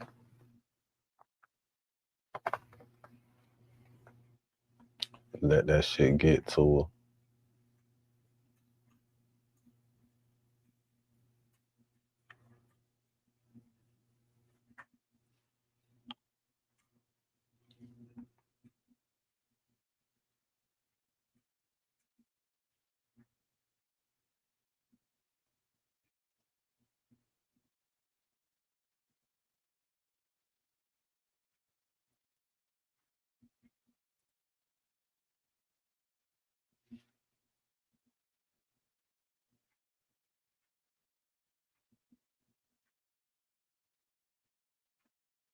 It's so easy to become a podcaster with Riverside. First, go to Riverside and open an account. When you're ready to record, just hit rec to capture hot. Attorney Claiborne Ferguson stopped short of saying that Govan's latest legal troubles are payback for the Shelby County DA's office losing its case against him in the Young Dolph murder trial. But he said it is, quote, highly suspicious. Hernandez Govan attorney feel like the feds is targeting him after he beat the Young Dolph murder case. My question to you, do you believe it to be true or you think they just doing their job? Make sure you smash that like button and subscribe to the channel. It's your boy Music 101, it's True Boy, and I'm back with another video. Let's get into it. Hernandez Govan, the man acquitted of being the mastermind behind the murder of Memphis rapper Young Dolph, is in federal custody and charged with cyber stalking. His attorney said the timing of the federal charges is highly suspicious following Govan's acquittal in the Young Dolph case. Memphis police arrested Govan on June 11th on state stalking and harassment charges, a misdemeanor. He was released the next day on a $4,000 bond. 12 hours later, the federal authorities arrested him on the same charges, which carry a 5-year prison sentence in the federal system. Now, Govan attorney spoke to the news. And this is what he had to say. In other news tonight, Hernandez Govan, the man acquitted of being the mastermind behind the murder of Memphis rapper Young Dolph, sits in a federal lockup tonight, charged with cyber stalking. His attorney talked exclusively with Action News 5 Joyce Peterson tonight about new charges. And Joyce is now live for us. Joyce, does he think the feds went after him because he beat the rap in the Young Dolph case? Well, that's certainly a question many are asking tonight, Andrew. Attorney Claiborne Ferguson stopped short of saying that Govan's latest legal troubles are payback for the Shelby County DA's office losing its case against him in the Young Dolph murder trial. But he said it is, quote, highly suspicious. Do you think he was the mastermind of Young Dolph's murder? Claiborne Ferguson is Hernandez Govan's new attorney for the new cyber stalking charges he faces. That is wildly unusual, especially on something that it would be charged and is charged as a misdemeanor in state court. Somebody had to really go out of their way in order to get that done. Now, the courts ordered Govan to be held in custody because they believe he is a danger to his ex-girlfriend, the alleged victim in the cyber stalking case. She was so fearful for her life, Memphis police and the National Guard protected her house and her child. According to the federal criminal complaint, Govan threatened to her house because she owed him $540.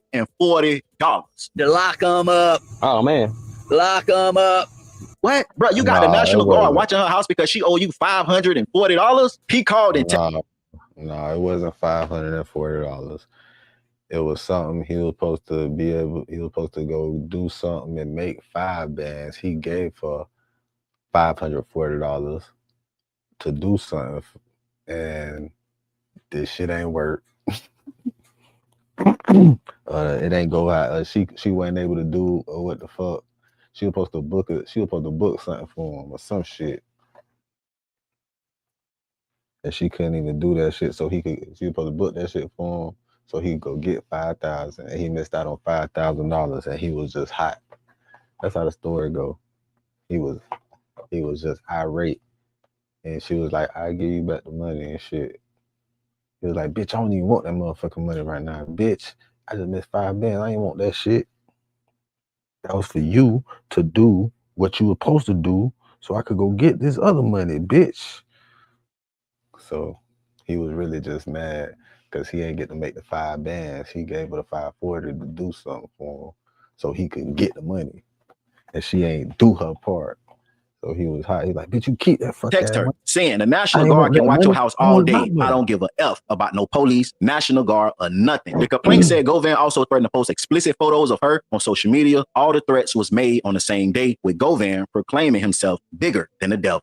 But if people thought that I was going to be rushing and dying to get up out of Memphis for safety reasons, I know he ain't say that shit. He said that shit. He self-proclaimed to be bigger than the devil. That nigga self-proclaimed himself to be bigger than Lucifer.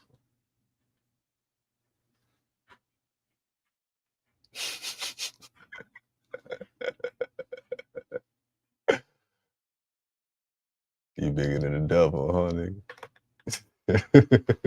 then they just don't know me. One of the things that we were looking at in the bond hearing was whether or not alcohol was involved in that. As the day went on, he lost more control over his decision-making. Ferguson's focus now, helping his client beat these charges, just like Govan did in the Young Dolph case. Do you think he was the mastermind behind Young Dolph's murder? I don't know. But I do support the jury's verdict and believe that they came to the correct decision. Ferguson also tells me tonight that Manny Aurora, the high-profile attorney out of Atlanta who successfully represented Govan in the Young Dolph murder trial, may be asked to help out in this case, too. The next step is asking the judge to reverse her decision to keep him behind bars. Live tonight in downtown Memphis, Joyce Peterson, Action News 5. Wait, this video is sponsored by Free Cash, the app that's literally paying people to play game day anyway.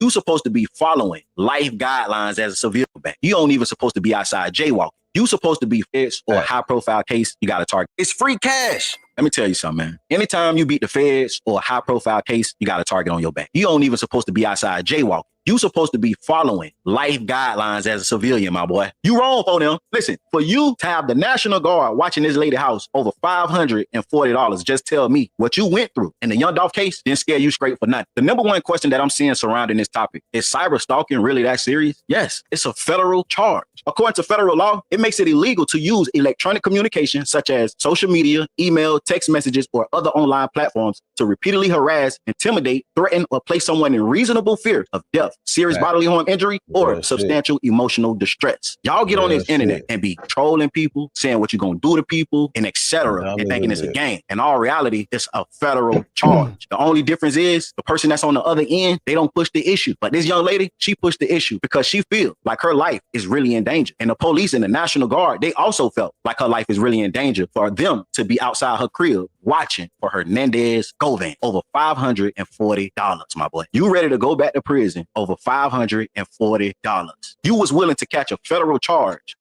It's really 5,000, bro. I understand why you saying that because it sounds more crazy. It's really he really tripping because he ain't got them all and he lost. And it's kind of the principle for him. And it was 5. So it was really 5,500 and $40. And spend the next 5 years of your life over $540 that are $5,540 owed you. Let me tell y'all something. Anytime you beat the feds or a high-profile case, you got a target on your back. You don't even supposed to be walking down the street texting while walking, my boy. You supposed to be following the guidelines of a civilian, gang, because they waiting for you to do any little thing to put you back in jail. Not to mention, Hernandez Govan is also doing interviews alleging that he may know who unalived Yo Gotti brother, Big Jook. He even said that he was in the car with the killers of Big Jook. And now 2 of those killers is dead, according to Hernandez Govan. Bruh, you got away with murder. Now you just involved yourself in another murder that 9 times out of 10, the feds is feel connected to the Young Dolph case. The feds feel like they are holding him for that one. And then, boy, they should have let him talk some more, man. They should have let him, man, what? They should have set him up on an interview with Vlad. You know, Vlad gonna get all the shit out of a dumbass nigga, man. They should have got him comfortable with Vlad for like another 2-3 months. He would have said a whole bunch of stupid ass shit for no reason. Juke was killed because his role he played in Young Dolph murder. And you're saying that you was in the car with the killers of Big Juke? First, hold on, god damn. I thought Juke was your boy. And what is you doing in the car with Big Juke killers? Y'all don't know what I'm talking about? Hernandez Govan sat down with Ratchet TV and said this. So what did that have anything to do with Dolph? Do what? Juke being killed. Of course. And you believe it was the other side that did it, or you know? I know. Huh? I know who killed you. I said, wait a minute. Wait a minute. Wait, first of all, you're not gonna speed past that like you didn't just say what you just said. I know the person that pulled the trigger. What the fuck? What do you mean? How? How have you? Oh man. I know the person that was on the passenger side. How many people was it? 3. And them 3 probably couldn't do an interview today. 2 of them couldn't. It was at this moment that he knew. He fucked up. So who's the third? Where's he at? The same place where we are, breathing and enjoying air. Come on, none of it's true.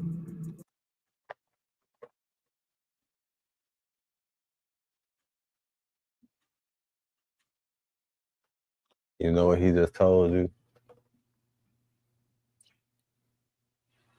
It's all about the money for him. It's all about the motherfucking money. Whoever had the money for him, he was a hitman. He was playing hitman out there. That's what he's trying to make it sound like. That's what it sounds like. That's what he's trying to insinuate. That's what it seems like he's trying to insinuate. I ain't gonna bullshit. He trying to insinuate some bullshit. How many people was it? Hitman. Oh man. I know the person that pulled. I know who did it, or you know? I know. Huh? I know who killed you. I said, wait a minute. Wait. And this is why his ass got booked. You think of that other shit? Yeah, it got something to it. But this why he got picked up by the feds, though. That's why that misdemeanor case got picked up by the feds. They want to know more information about this interview right here. Wait a minute. So you know. Wait, first of all, you're not gonna speed past that like you didn't just say what you just said. And you insinuated. You insinuated. How? How have you? Oh man. I know the person that was on the passenger side. How many people was it? 3. And them 3 probably couldn't do an interview today. 2 of them couldn't. It was at this moment that he knew. He fucked up. So who's the third? Where's he at? The same place where we are, breathing and enjoying air. Come on, none of it's true. The same None place. of it's true. It's BS. They made it up. He went ghost. He doing what he do. Man, y'all get in the comments and tell me what you think about this whole situation, man. And if you enjoying the content, He ain't want to ask that nigga. Like, nigga, you talking about you? I was like, nigga, you saying you was in the car? You saying you was in the car, nigga? I would have had to ask the nigga, like, nigga, you talking about you? Man, we on the interview. I don't give a fuck. I know you ain't talking about you. You talking about you? Talking about the same thing. I know you ain't. Like, man, there ain't too many people right here right now, bro. What the fuck? Let me look around. Do you got somebody with you? I would have been looking at the nigga he came with. If he came in there with somebody, it's either one of you niggas. So I'm gonna just leave it alone.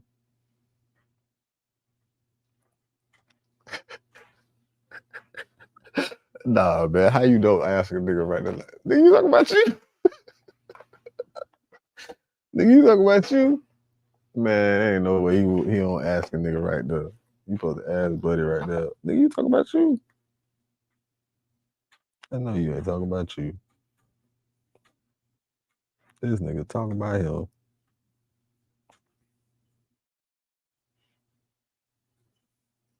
I was like, man, I know you ain't just say that shit in here, man.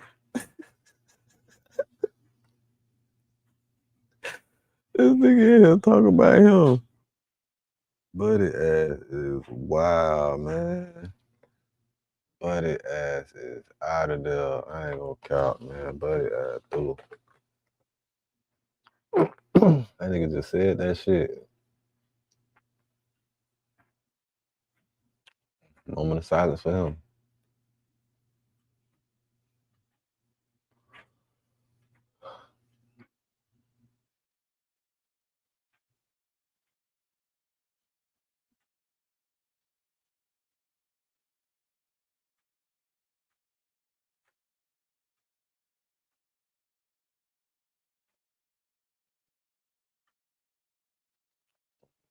Multi-person. What's up, man? What else been going on in the world, man? It's been a minute since niggas have said something. I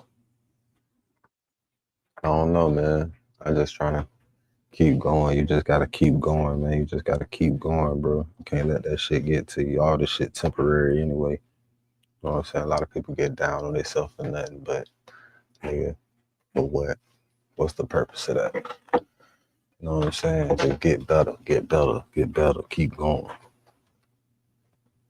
Handle your business how you supposed to, nigga. Show improvement.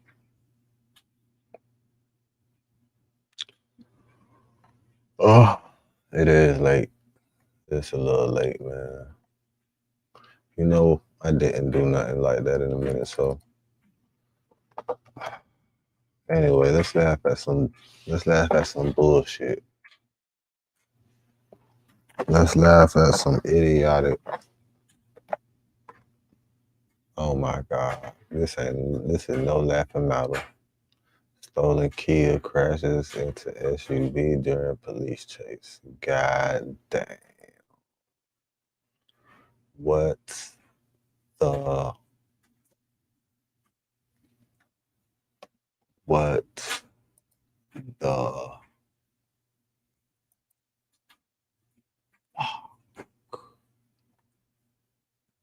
oh man.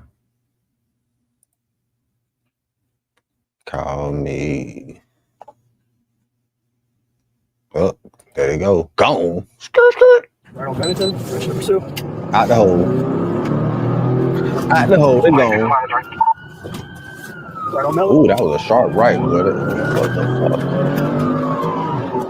The summer has just started. What date on this? It's last year. This was Christmas break when this happened. This was December 19th, nigga. December 19th. They swerved. Oh, he gone. He out of there. He gone. We gonna hit the press. Okay. I don't think he know what he doing. I don't think they know what they doing behind that wheel. But he see they fucking up. They about to wreck. There's too much traffic for them to be doing this bullshit what they doing. Traffic still like about 45. Oh shit. Oh shit. We gotta There you go. go. There you go. Oh shit. You finna get your ass fucked up. They finna fuck you up for that. Oh my God. That's fucked up. Oh my God. That's an injury. Oh, they is hurt. I know they is hurt bad. They done took out the motherfucking the traffic light on GTA. Damn. What the fuck was they thinking? I hope ain't nobody die from that shit, man. I hope ain't nobody in that back seat right there like that, bro. I hope ain't nobody in that back seat, man. That shit fucked up. I hope there wasn't nobody in that back seat, man.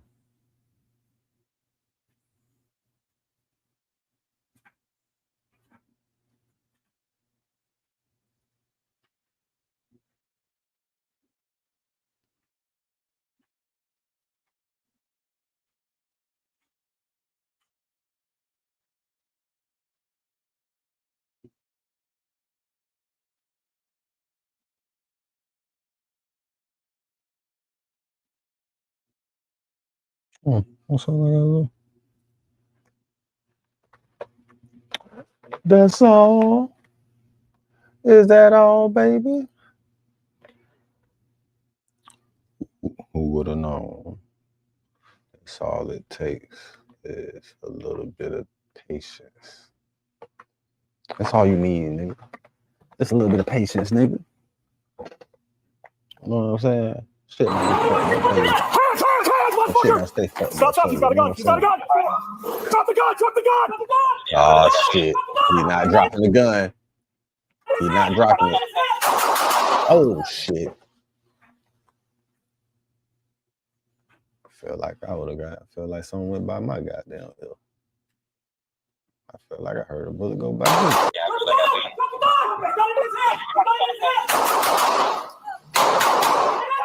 Don't you fucking move, motherfucker! Drop the gun! He dropped the gun! He's going for the gun again! He dropped the gun over here! He dropped the gun! Shield! Shield! Shield!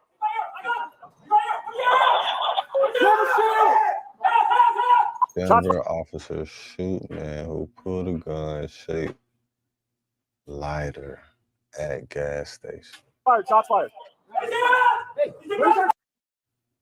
Man, they shot that man. They shot that man. He had a fucking lighter.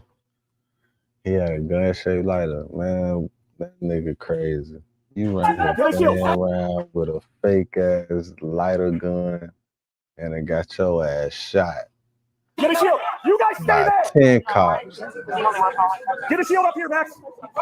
Look at this shit, man. They ready to kill this nigga. How are we over with Clark? Protect them. Okay. Shield! Stay back, Sam. Stay back. I'm gonna grab door. You poke. He's right here to the right. Move. Go, go, go. Gun-shaped lighter. Savannah, feel right. Clear over here.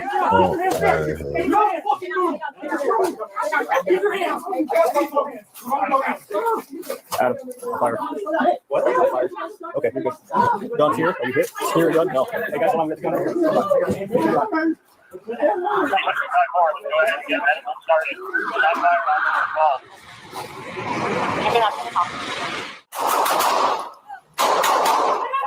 Don't you fucking move, motherfucker! Drop the gun! He dropped the gun!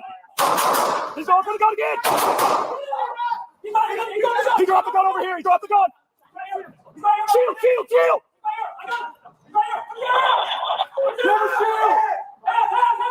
Shots fired! Shots fired! Let me see your hands! He's taking around his backpack! He's right here! You back! All right, he's on the ground! He's not moving! He's not moving! Oh, he's moving a little bit! Let me see your hands! All right, he's on the ground. I got you guys. He's right here on the left. Keep your hands up! Keep your hands up! Keep your hands up! Where's he at? He's right there. Oh, I see him. Yeah. Cross. All right, full stream.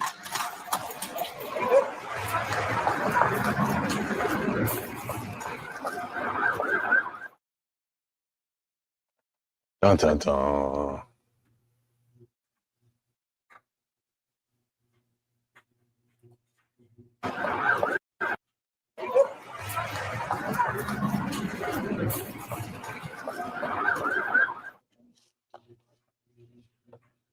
I'm gonna take a little break.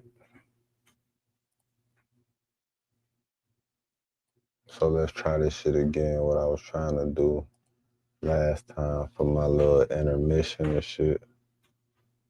When kids film their murders, I'm not watching that. That sounds horrible.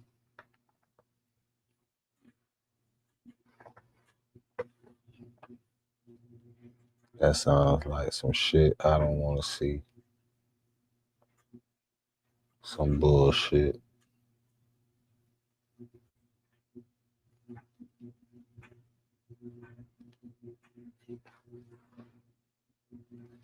I don't wanna know if you blame me, keep it on the low. My heart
Why the fuck it ain't loaded? Why it ain't up?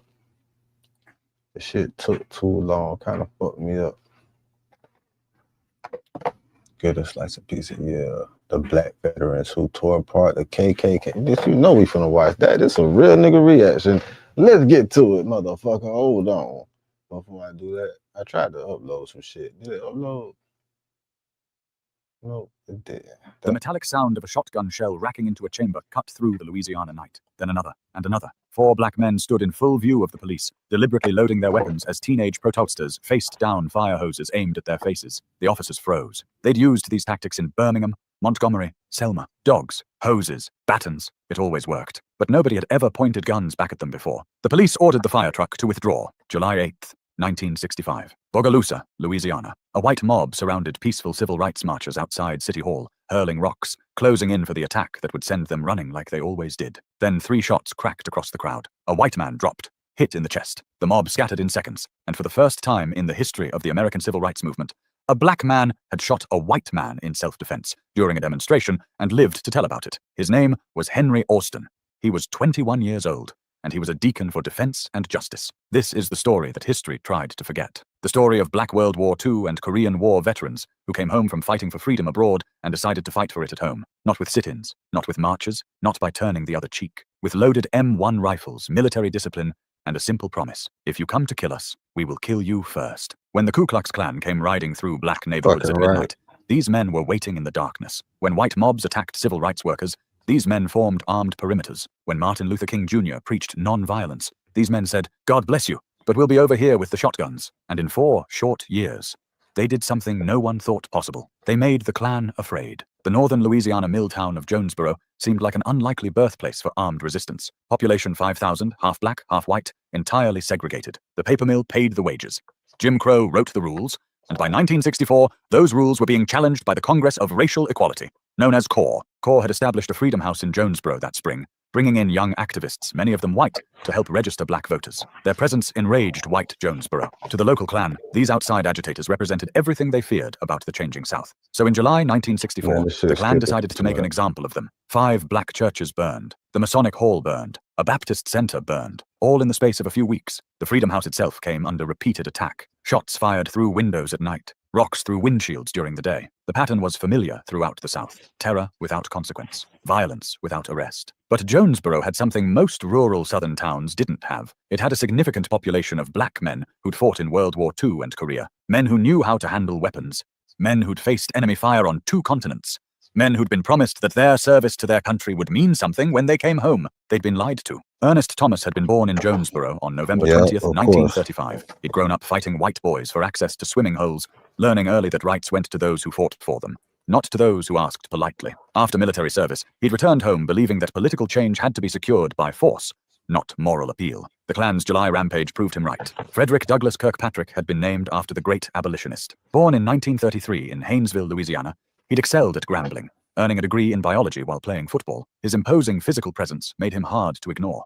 His education made him hard to dismiss, and his position as gym teacher at the segregated black high school gave him access to the community's young men. Before the convoy, 2 separate groups had already formed to protect CORE workers. Thomas led one group of sentries who guarded the Freedom House at night. Kirkpatrick organized another that monitored police arrests and worked to keep the community safe. Both groups were informal, unorganized, reactive. The July Klan convoy changed everything. Thomas and Kirkpatrick met with about 20 other men in November 1964. Most were veterans. All were tired. Tired of watching their churches burn. Tired of watching their children terrorized. Tired of being told to wait, to be patient, to let the system work. The system was working, just not for them. They called themselves the Deacons for Defense and Justice. The name was strategic. Deacon implied respectability, religious values, community service. It made them sound like a church group, which is exactly what they wanted white folks to think. What they actually were was a disciplined armed self-defense organization with clear rules. Never fire first. Always fire back. Protect civil rights workers, their families, and the black community. Use military tactics, military discipline, military precision. The Deacons established membership criteria that would have made the army proud. Men only, over 21, American citizens, married men with military service preferred, registered voters, no hotheads. Anyone with a reputation for starting trouble was rejected. This wasn't about revenge. It was about protection. They organized CB radio networks and walkie-talkies for communication. They ran nighttime patrols through black neighborhoods in cars. They stationed armed guards outside the Freedom House, and they made sure everyone, black and white, knew they were there. In early 1965, black students in Jonesboro picketed the local high school, demanding integration. Hostile police arrived with fire trucks, preparing to turn hoses on the teenagers. It was Bull Connor's playbook, proven effective in Birmingham. Then a car pulled up carrying 4 deacons. In full view of the police, these men calmly loaded their shotguns. The metallic sound of shells racking into chambers carried across the street. The police looked at the shotguns. They looked at the men holding them, men who clearly knew how to use them, and they ordered the fire truck to withdraw. It was the first time in the 20th century that an armed black organization had successfully used weapons to defend a lawful protest against an attack by law enforcement. The students continued their protest, unmolested. Word spread about the men with guns, about the Klan backing down, about a new kind of resistance. Then corps workers in Jonesboro shared something remarkable. After the successful library integration, the Ku Klux Klan burned crosses in response, as they always did. But the deacons wrote leaflets threatening to kill anyone who burned another cross. They had black housekeepers distribute these leaflets directly into white homes. The cross burnings stopped. In February 1965, Kirkpatrick and Thomas received an urgent message from Bogalusa, Louisiana, 300 miles to the southeast. Black activists there were under siege. They needed help. February 21st, 1965, the day Malcolm X was shot in New York, Kirkpatrick, Thomas, and a Corps field secretary traveled to Bogalusa to organize the 2nd Deacons chapter. If Jonesboro had been difficult, Bogalusa was a nightmare. The city of 22,000 was a company town, dominated by Crown Zellerbach,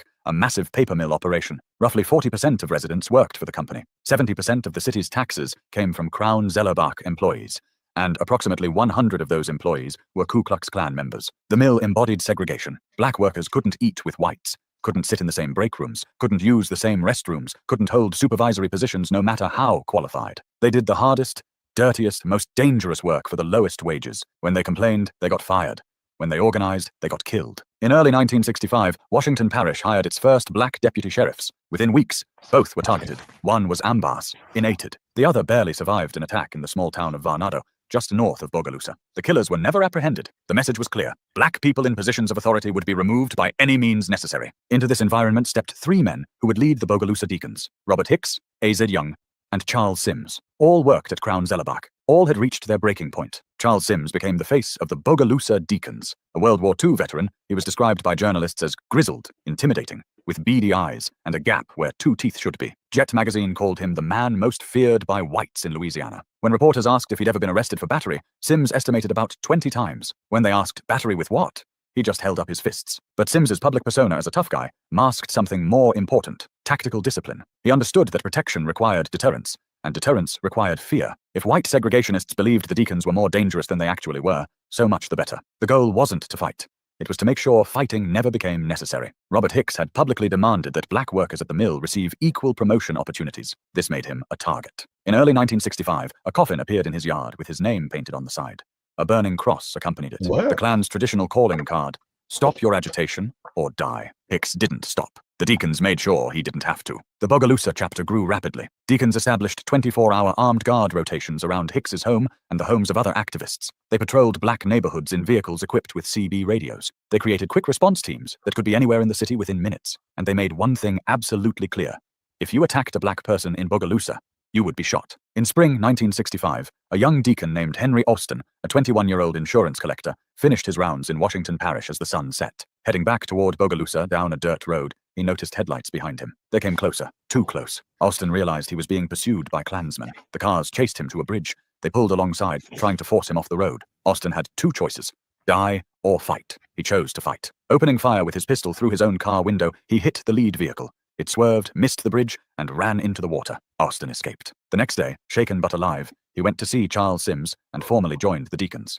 Within months, Austin would do something unprecedented in the civil rights movement. The Congress of Racial Equality continued its work in Bogalusa throughout the spring and summer of 1965, testing the new Civil Rights Act by attempting to integrate public facilities. The Klan response was immediate and violent. White mobs threw rocks at peaceful marchers. Police stood by and watched. Sometimes they joined in. On July 8, 1965, hundreds of white opponents gathered outside Bogalusa City Hall to confront civil rights marchers. The crowd grew hostile, surrounding the protesters, throwing objects. Violence seemed inevitable. Henry Austin, now a deacon, was there providing security. A white man named Alton Crow confronted the crowd of black demonstrators, advancing aggressively. Austin drew his pistol and fired 3 times, hitting Crow in the chest. The mob dispersed instantly. Crow survived. So did Austin. And that night, Charles Sims reportedly said to FBI informants, "A brand new Negro was born." It was the first time during the civil rights movement that a black man had shot a white man in self-defense during a demonstration and survived to tell about it. The psychological impact rippled through both communities. For black residents of Bogalusa, it proved that armed self-defense worked.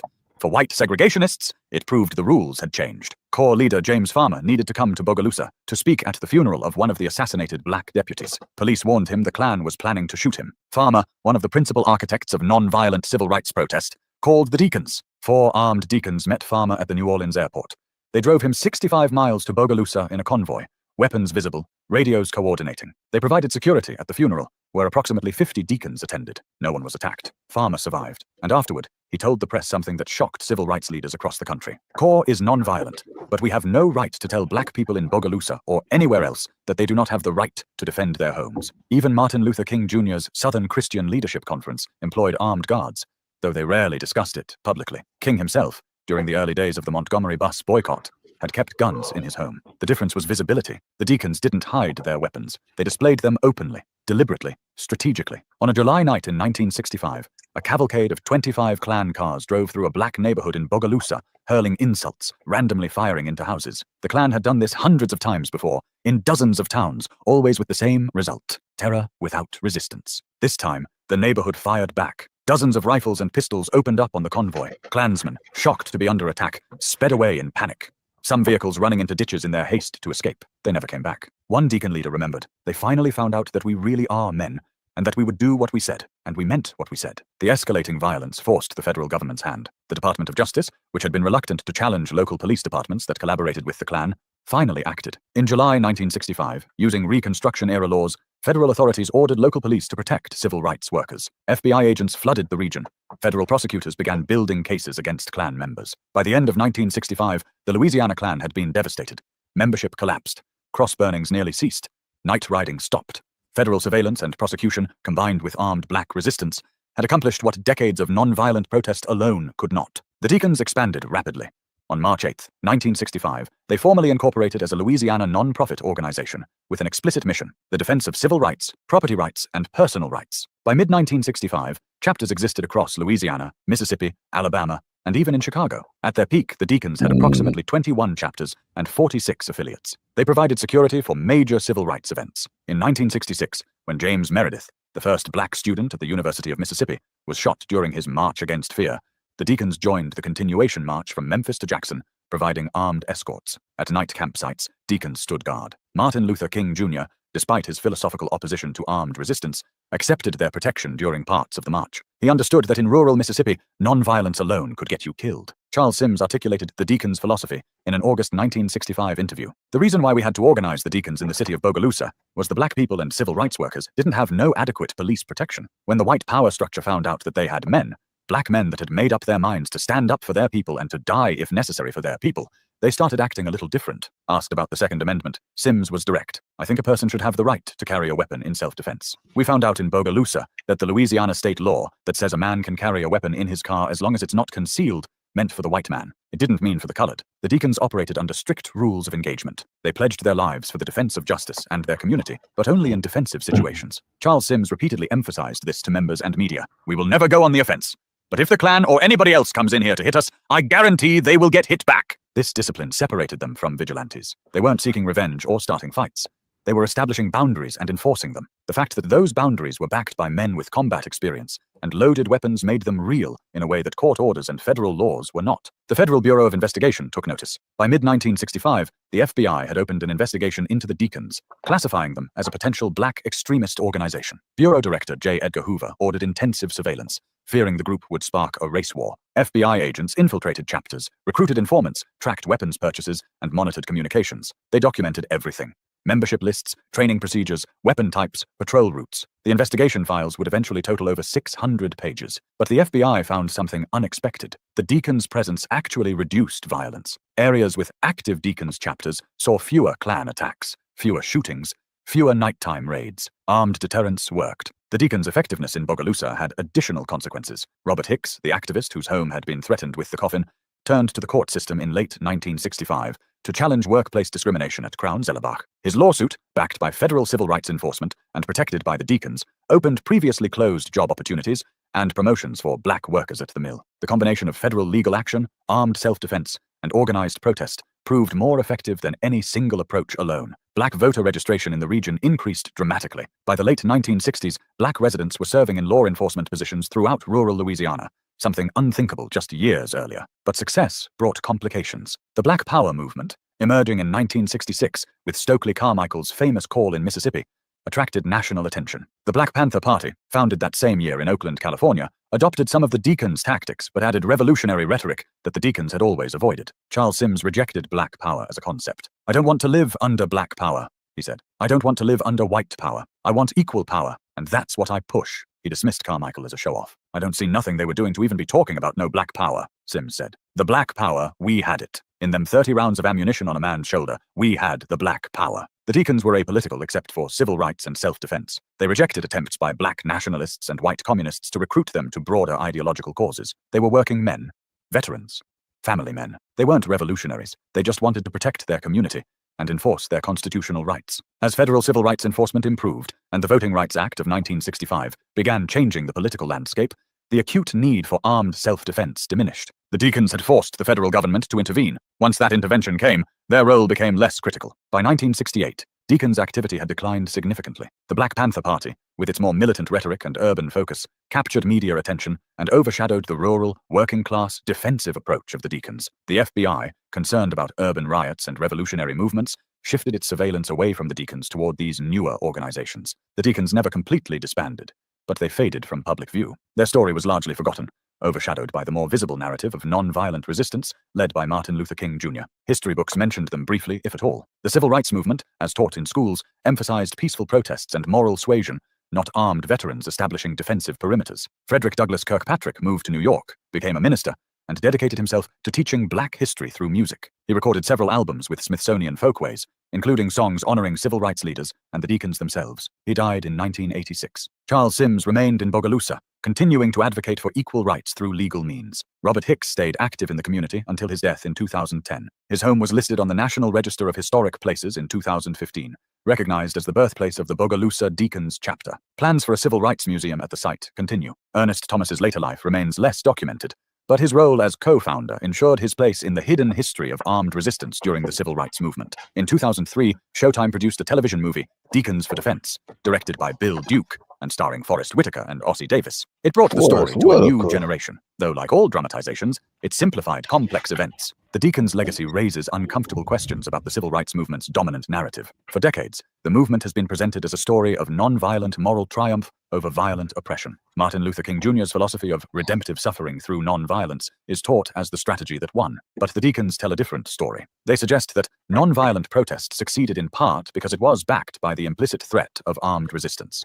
They demonstrate that federal intervention often came not from moral appeals alone, but from the specter of armed conflict that the government wanted to prevent. They prove that working-class black veterans, not just college-educated leaders, played crucial roles in securing civil rights. Most significantly, they show that black people throughout the South had always defended themselves when possible, had always fought back when necessary. The Deacons didn't invent armed resistance. They organized it, publicized it, and made it a visible part of the civil rights struggle. Lance Hill, a historian who wrote the definitive book on the Deacons, noted something remarkable. The Deacons' local campaigns frequently resulted in substantial victories that self-sustaining organizations, producing real power that survived after national civil rights groups departed. In Jonesboro, the Deacons compelled Louisiana Governor John McKeithen to intervene in the city's civil rights crisis, the first time a Deep South governor capitulated to the civil rights movement. In Bogalusa, they forced federal intervention that broke the Klan's power. These weren't symbolic victories. They were concrete changes in power relations, enforced not by moral suasion, but by armed men who'd decided they would no longer be victims. The standard narrative of the civil rights movement emphasizes that violence was the tool of oppressors,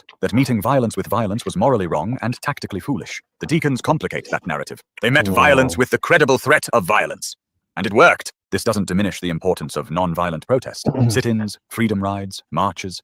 These tactics mobilized public opinion, attracted media coverage, and created moral pressure on political leaders. But in rural Louisiana and Mississippi, where federal marshals were absent and local police were Klansmen, non-violent protesters needed protection. The Deacons provided it. One Deacon member told an interviewer, if the Deacons had been organized in 1964, the 3 civil rights workers that was assassinated in Philadelphia, Mississippi, might have been living today because we'd have been around to protect them. He was referring to James Chaney, Andrew Goodman, and Michael Schwerner, murdered by Klansmen and buried in an earthen dam their deaths shocking the nation. Would armed guards have saved them? Impossible to know, but the fact remains. In areas where deacons operated, civil rights workers survived. In areas without that protection, some didn't. The deacons represented something that made civil rights organizations nervous and historians uncomfortable. The American tradition of armed self-defense applied to black people. The Second Amendment, that constitutional right white Americans had always claimed, exercised by black veterans who'd earned it in combat. When Charles Sims said, "Let's back up the Constitution of the United States and say we can bear arms," he was claiming a right that had been systematically denied to black Americans since slavery. Armed black people threatened the entire structure of white supremacy, which depended on the threat of violence going only one direction. The deacons reversed that equation. They made violence bidirectional. They made the Klan afraid. And that fear, combined with federal action and non-violent protest, helped break Jim Crow's back in Louisiana. On July 8, 1965, when Henry Austin fired those 3 shots into Alton Crow's chest, he didn't just save himself and the protesters around him. He fired a shot heard across the South. The message, black people will defend themselves. The cost of racial terrorism has gone up. Calculate accordingly. The Klan calculated. Cross burnings decreased. Night riding stopped. Attacks on civil rights workers declined. Not because segregationists had a change of heart, but because they'd done the math. Some targets shot back now, and those who shot back were combat veterans who didn't miss. The deacon's story challenges comfortable narratives about how social change happens. It suggests that moral arguments alone don't transform power structures, that sometimes violence, or the credible threat of it, is necessary to secure basic rights, that working-class black people with guns were as important as middle-class black people with law degrees. This is why the deacons were largely written out of civil rights history. They didn't fit the story civil rights leaders wanted to tell, or that white America wanted to hear. King's dream was palatable to white liberals. Armed black veterans shooting at white men was not. But the deacons weren't trying to be palatable. They were trying to survive. They were trying to protect their families, their neighbors, their communities. They were using skills learned in the service of their country to defend rights supposedly guaranteed by that country's constitution. Frederick Douglass Kirkpatrick, Charles Sims, Ernest Thomas, Robert Hicks, Henry Austin, and the hundreds of men who joined them weren't heroes in the traditional civil rights narrative. They were heroes in a different kind of story. A story about men who came home from war expecting to be treated as citizens, and finding that expectation betrayed, used their military training to demand what had been promised. They didn't defeat the Klan through moral superiority. They defeated them through superior firepower, superior tactics, and superior discipline. They turned the Klan's weapons against them. They made white supremacists calculate risk, and they proved that when black veterans decided to defend their community, even the Ku Klux Klan backed down. This was never just about guns. It was about dignity, about refusing to be victims, about saying to a system built on black subjugation, we will not go quietly. We will not beg. We will not wait for your permission. We fought for this country.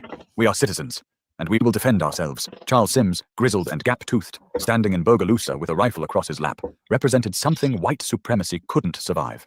A black man who refused to be afraid. Multiply that man by hundreds, arm them with military training and modern weapons, organize them with military discipline, and you have what the deacons for defense and justice actually were. Not a revolution. Free Carmelo Anthony.